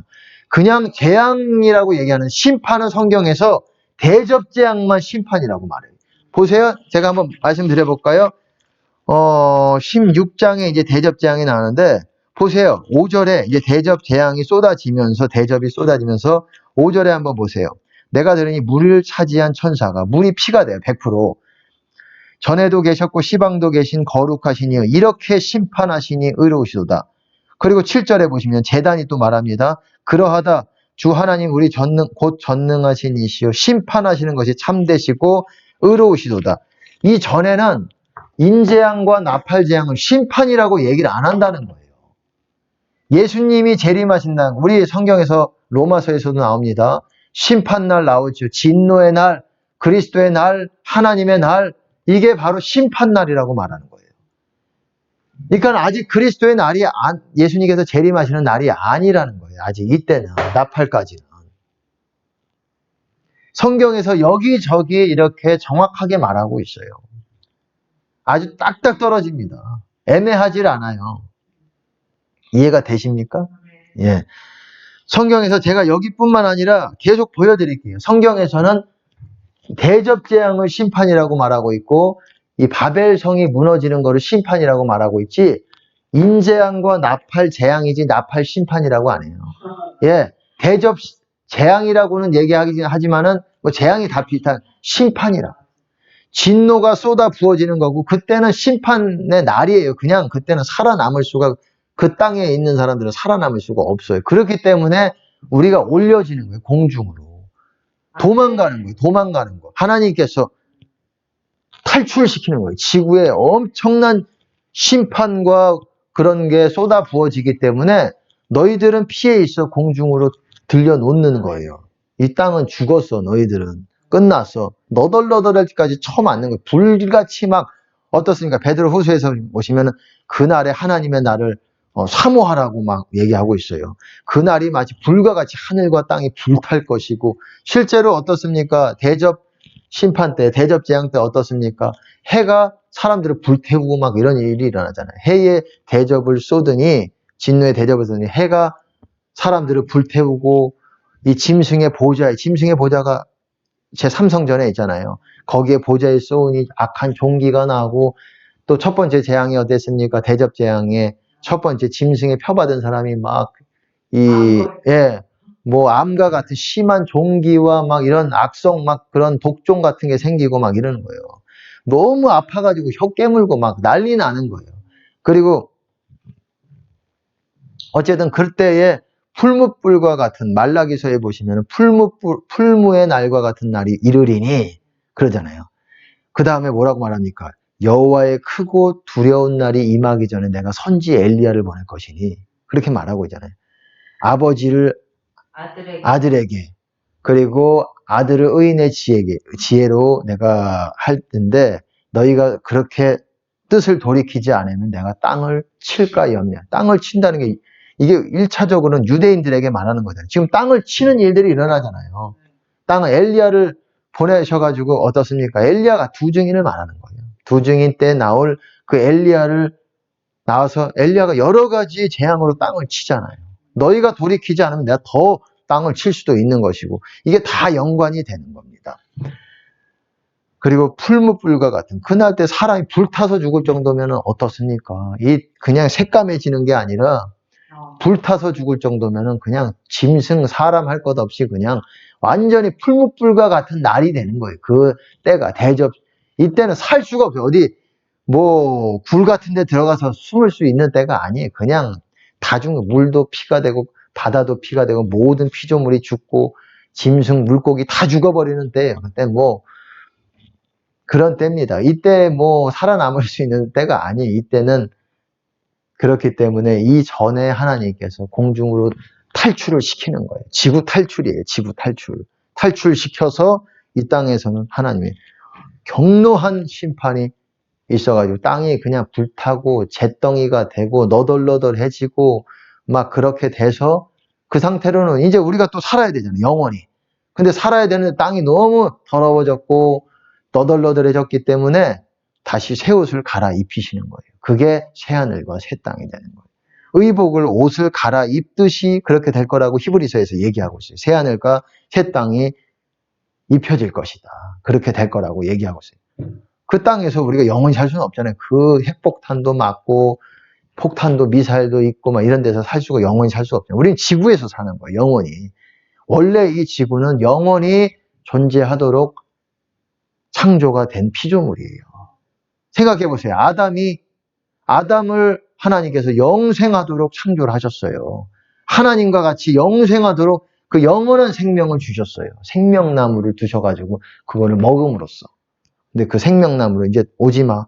너 범죄했으니까 불칼을 두셔가지고 생명나무를 못 가게 했는데 예수님을 통해서 다시 우리가 생명나무의 열매를 먹을 수 있는 그게 되었어요. 그게 성령의 열매입니다. 그게 이 땅에서 우리가 이루는 거고 그게 뭐 예루살렘의 뭐 강 좌우로 생명나무 그것도 예표가 아니라 실제죠. 실제 모양이지만 우리가 이 땅에서도 우리가 꼭 죽어서가 아니라 이 땅의 생명나무에 참여를 할 수 있는 거예요. 생명의 열매를 먹을 수 있는 거예요. 그것이 바로 성령의 열매입니다. 그러니까 그거 있어야 영생하는 거예요. 그게 있어야. 생명의 열매, 성령의 열매, 다른 말로 의의 열매, 평강의 열매, 의의 평강의 열매라고도 히브리서에서는 그렇게도 말하고 있고 의의 열매라고 표현도 많이 나오고 같은 말이에요. 성령의 열매 같은 표현입니다. 생명의 열매라고도 하고 그게 있어야 된다는 거예요. 예수님으로 말미암아서 이제 그 생명의 열매, 성령의 열매를 우리가 내 마음에서 누릴 수 있는 그런 자격이 된 거예요. 예수님을 받아들이면서. 원래 아담은 영원히 살도록 그렇게 지음을 받았어요. 아담이 영원히 살도록 지음을 받았는데 생각해 보세요. 아담이 거하는 그 땅, 지구는 당연히 영원히 존재하도록 창조가 돼야지요. 근데 보시면 요한계시록 보시면 땅을 망하게 하는 음녀들이라 그러잖아요. 땅을 망하게 한다. 땅이라는 거는 땅이 뭡니까? 지구, 얼스잖아요. 얼스. 지구라는 거는 죄를 지으면 망해가는 거예요. 괜히 소행성이 때려받고 괜히 이러는 것이 아닙니다. 원래 지구는 영원히 존재하도록 그렇게 창조가 됐어요. 아담과 마찬가지로. 근데 아담이 죄를 지음으로 인해서 하나님의 명령을 불순종함으로 인해서 사망이 들어왔습니다. 바로 영의 사망이고 첫 번째는 영의 사망이고 육의 사망이에요. 바로 죽지는 않았지만 원래 아담은 영원히 살도록 했지만 죄가 많지 않았기 때문에 어느 정도 하나님께서 바로 죽음까지 가지는 않았을지라도 그래도 1000살 가까이 뭐 그렇게 오랜 시간을 살았을 것 같아요. 하나님께서 그 연수를 줄이시기까지는 그렇게 많이 살았잖아요. 아담도. 그 이후에 노아도 뭐 많이 100살 가까이, 1000살 가까이 뭐 살았고 그런 때입니다. 뭐 네피림도 있었고 뭐 그때 뭐 지금의 때랑은 또 다르죠. 그렇기 때문에 어쨌든 뭐 지구도 땅을 망하게 한다 그러잖아요. 우리가 땅을 망하게 하는 음녀라 그러잖아요. 그리고 음행의 포도주를 마신다. 제가 이거 굉장히 중요합니다. 음행의 포도주. 음행의 포도주, 바벨론을 뭐라고 말합니까? 음행의 여러 땅의 임금들로 하여금 음행의 포도주를 먹이던 자다. 이렇게 말하고 있어요. 제가 이 표현이 얼마나 중요한지를 아셔야 됩니다. 음행이 뭔지를 아셔야 돼요. 음행이라는 게 뭡니까? 그렇게 말하면 그것도 음행이지만은 좀 더 정확하게, 예? 실질적인 심리적인 음란도 음행이지만 성경에서 말하는, 거기서 말하는, 요한계시록에서 말하는 음행은 그거를 말하는 게 아니에요. 조금 더 구체적으로 여러분들이 아셔야 돼요. 요한계시록을 알려면 그 음행이라는 게 왜 음행의 포도주를 먹였다 그러지? 이거를 그 의미를 알면 음녀가 뭔지 어떤 짓을 했는지가 다 보이게 돼요. 이 어떤 짓을 그때 할 건지 앞으로도 이것이 음행의 포도주를 땅의 왕들이 뭡니까? 시제만 대통령 아닙니까? 대통령? 지금 대통령, 뭐 군주들, 뭐 이런 사람들이 아니겠습니까? 땅의 통치자들, 국무총리든 뭐든 하여튼 그 나라들의 통치자들인데 이 음행의 포도주로 먹인 자다. 또 음행까지 갑자기 말하기는 그렇지만 제가 설명을 드릴게요. 간단하게. 다음에 또 깊게 설명을 드리더라도 음녀가 어땠습니까? 금잔을 들고 있고 음행의 각종 가증한 것으로 금잔이 있다는, 손에 쥐고 있다는 거, 마시고 있다는 거예요. 그 더러운 것들을, 음행에 가증한 것과 그런 것들을 마시고 있다. 음녀라는 게 뭡니까? 음행이 뭐냐? 요한계시록에서 나오는 음행, 제가 한 17장에 한번 보겠습니다. 17장 보면서 제가 이게 오늘 주 메시지는 아닌데 그래도 17장 제가 1절 한번 읽어보겠습니다. 또 일곱 대접을 가진 일곱 천사 중 하나가 와서 내게 말하여 가로되 이리 오라. 많은 무리에 앉은 큰 음녀에 받을 심판을 너에게 보이리라. 땅의 임금들도 그로 더불어 음행하였고 땅에 거하는 자들로 그 음행의 포도주에 취하였다 하고, 또 보시면은 또 그 여자 음녀를 말하는 거죠. 많은 물이 뭡니까? 많은 물이라는 거는 이방인들을 말하는 거예요. 이방인들. 많은 물, 백성, 뒤에 보시면은 백성과 방언과 족속과 나라라고 말하고 있어요. 보세요. 15절에 보시면 네가 본 바 음녀에 앉은 물은 백성과 무리와 열국과 방언들이니, 이방인들을 말하는 거예요. 이방인들 위에 이방인들을 다스리는 어떤 그 위에 앉았다라는 거는 두 가지 의미를 가지고 있어요. 그 흐름을 탄다라는 말이기도 하고 그들과 같이 한다는 말이기도 하고 그들을 통치한다라는 의미도 가지고 있어요. 다스린다라는. 그러니까는 보세요. 그 음녀, 바벨론이죠. 바벨론. 이 바벨론이 손에 금잔을 가지고 있어요.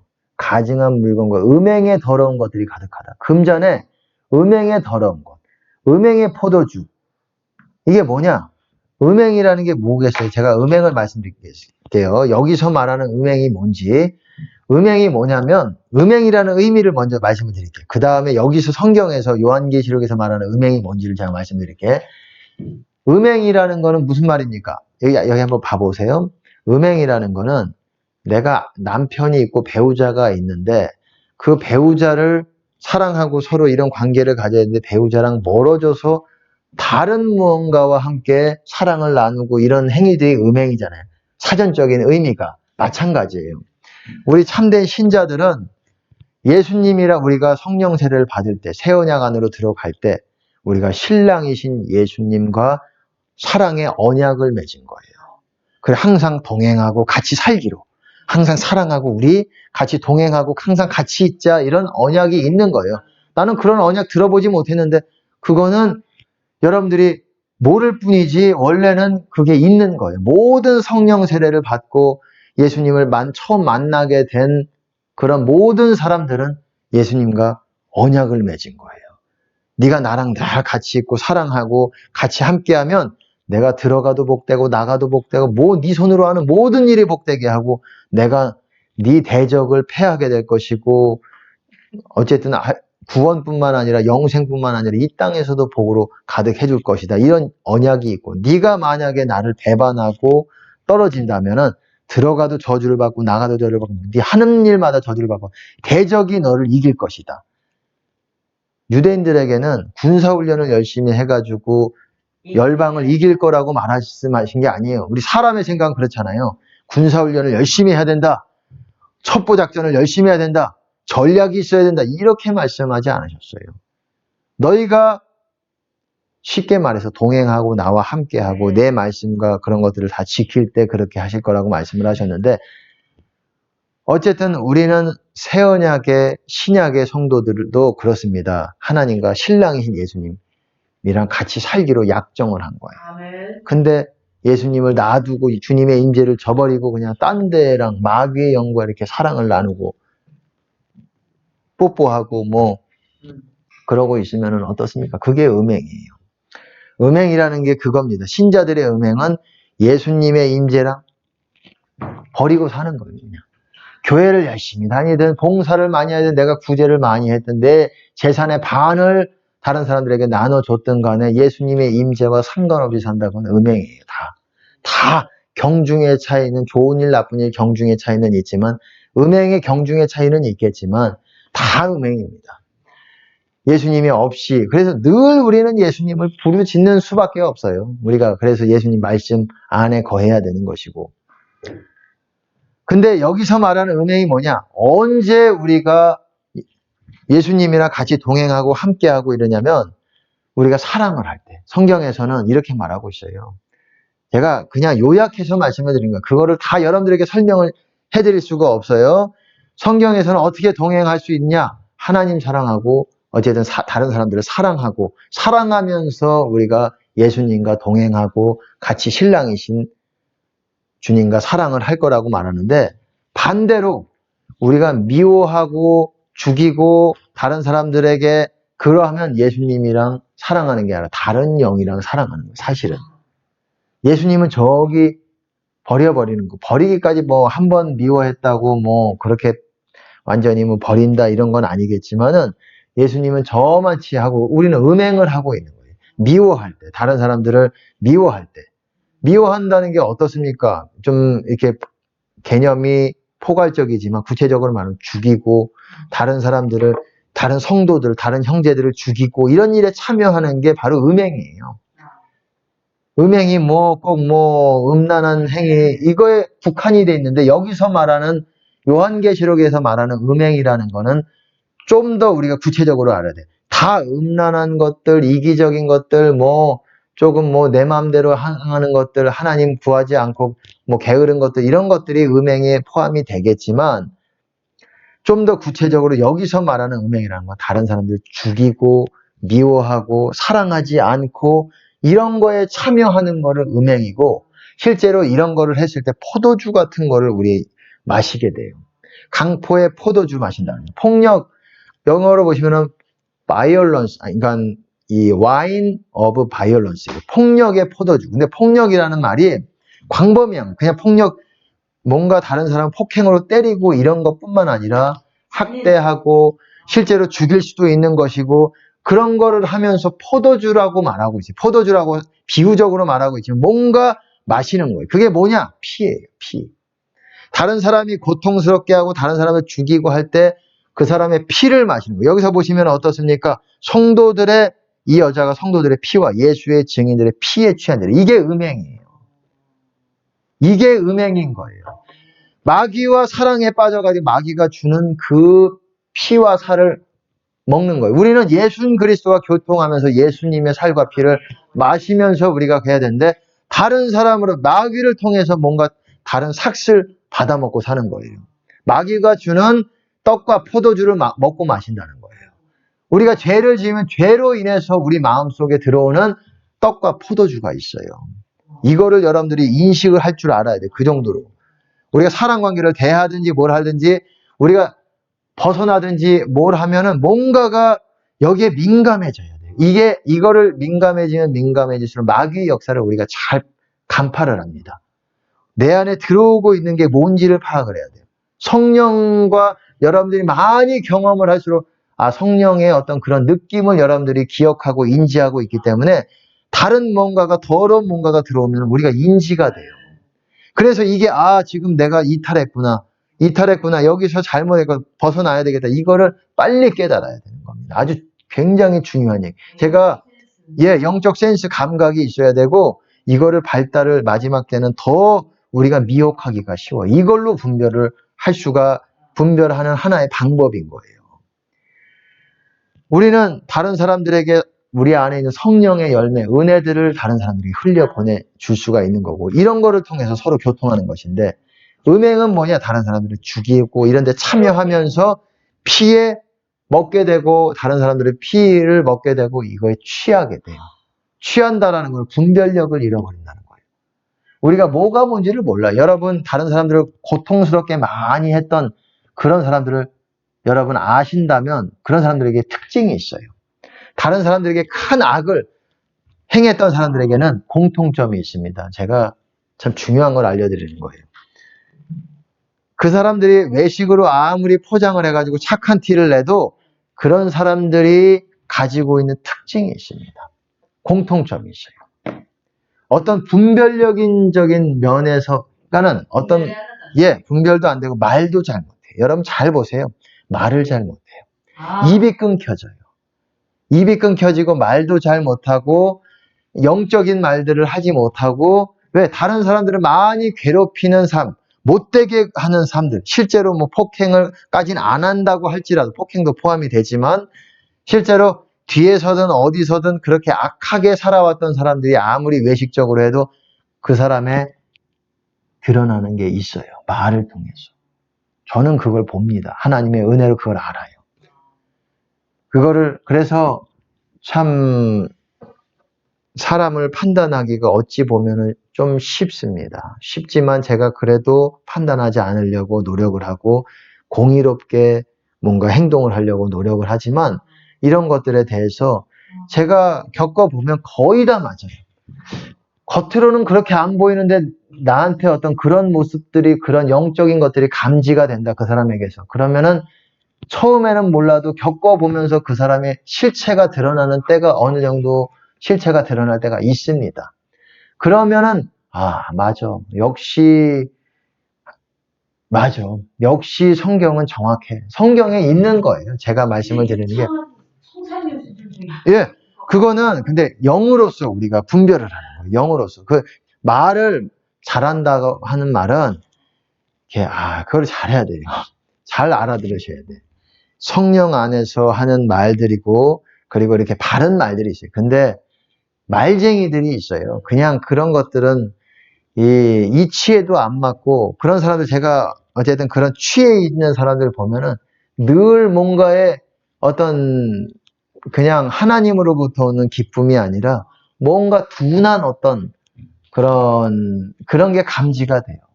둔한 어떤 무언가에 이렇게 취했다는 표현이 딱 맞는 것 같아요.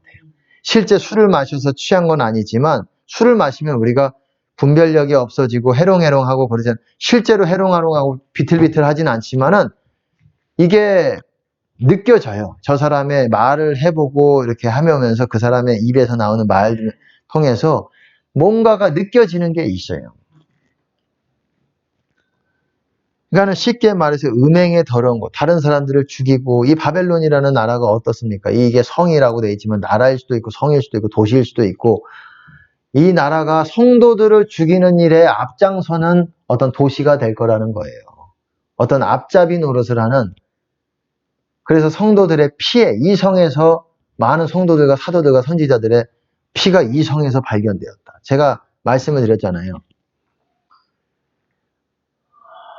손에 피가 가득하다는 말이 어떤 사람들에게 해코지하고 어떤 사람이 폭행을 하고 그럴 때도 되지만은 어쨌든 그런데 참여할 때 피가 가득하다고, 그런 거랑도 맥이 같은 거예요. 그러니까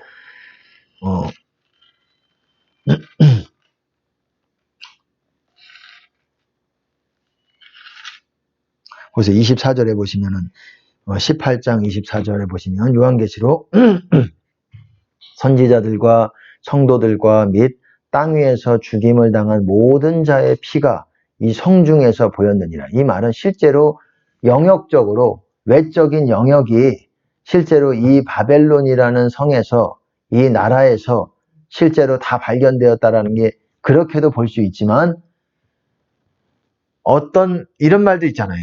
만약에 네가 복음을 전하지 않고 내 말을 전하지 않으면 그 사람은 자기 죄 중에 하지면 그 피는 내가 네 손에서 찾겠다. 실제로 죽이지 않고 복음을 전하지 않았을 뿐인데도 피가 저 사람의 죽임 책임에 대해서 실제로 때리진 않았잖아요. 죽이진 않았어도 그 사람이 다른 이유로 죽어도 그 피가 내가 네 손에서 찾을 것이다. 이 말은 그 피가 영적으로는 그 피에 대한 책임이 네가 네 손에 피를 묻히고 있는 거랑 같은 거예요. 그렇기 때문에 이것도 같은 거라고 보셔야 돼요. 피가 이 성에서 있다. 이 성에서 모든 순교자들이 뭐 예를 들어서 어떤 나라라고 치면 이 나라에서 다 죽었다 이게 아니라 이 성에서 발견되었다. 이 성 중에서 보였느니라. 이 책임이 이 나라에 있다라는 거예요. 이 나라가 앞장서 가지고 성도들 죽이는 일에 앞장서는 나라가 될 거라는 거예요. 이 나라가 한 나라가 있을 것입니다. 나라든 도시든 이게 어느 나라가 되든 어떤 큰 나라가 될 수가 있어요. 그렇기 때문에 보세요. 2절에 보시면 19장 2절에 보시면 그의 심판은 참되고 의로운지라 음행으로 땅을 더럽게 한 큰 음녀를 심판하사 자기 종들의 피를 그의 손에 갚으셨도다. 음행으로 땅을 더럽게 한 큰 음녀를 그의 피를 그의 손에 갚으셨도다. 이 갚으셨다라는 거는 그 성 중에 그 사람의 피가 있다면 이거를 심판하시는 거는 그거를 쳐서 피를 흘리게 하는 수밖에 없다라고 창세기에는 그렇게 얘기하고 있어요. 제가 뭐 지금 찾지는 않겠습니다. 어찌됐건 제가 이제 마치려고 합니다. 이제 뭐 계시록 12장, 종말장, 그리고 요한계시록과 더불어서 이게 어떻게 연관이 되는지 이 시기적인 때를 여러분들이 아셔야 됩니다. 이 시기적인 것들을 여러분들이 아셔야지 마지막 엔드타임 시나리오를 어느 정도 여러분들이 알고 너무 놀라지 않고 또한 저는 흑암 3일이라는 때가 바로 이때라고 생각을 해요. 이 여섯째 인. 왜냐하면 거의 다가 흑암 3일 제가 그 메시지들을 거의 봤어요. 봤으면 공통적으로 전 지구적인 지진이 있을 거라고 얘기하고 있어요. 이때도 보세요. 이때도 하늘과 달과 해와 달별이 어두워진다고 말하고 있어요. 여기 보아보세요. 대환란 뒤에도. 하지만 지진은 이전에도 있었고 이때가 처음만은 아닐 거예요. 그리고 이거는 제가 흑암 3일 나중에 설명드릴 때 말씀을 드리겠습니다. 그리고 왜 그런지 분명한 근거를 가지고 제가 말씀을 드리는 거예요. 내 추론의 어떤 뭐 50% 추론 가지고 내가 그냥 그걸 끼워 맞추는 것이 아닙니다. 여러분도 부인하지 못할 정도의 거의 이것이 맞을 수밖에 없겠구나. 상식적인 사람이라면은 이것에 대해서 수긍을 할 수밖에 없는 제가 근거를 보여드리겠습니다. 이때가 될 것 같아요. 흑암 3일 어쨌든 이때가 될 것 같고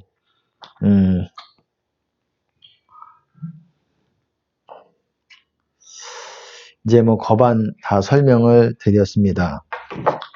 이제 마지막 때를 반드시 여러분들 숙지하시고 알아야 되고 그래야 마지막 때 대비해서 여러분들을 실족하지 않고 구원에 있어서 그리고 하나님의 인도하심을 받는데 부족하지 않는 여러분들이 되실 거라고 제가 믿습니다. 아멘.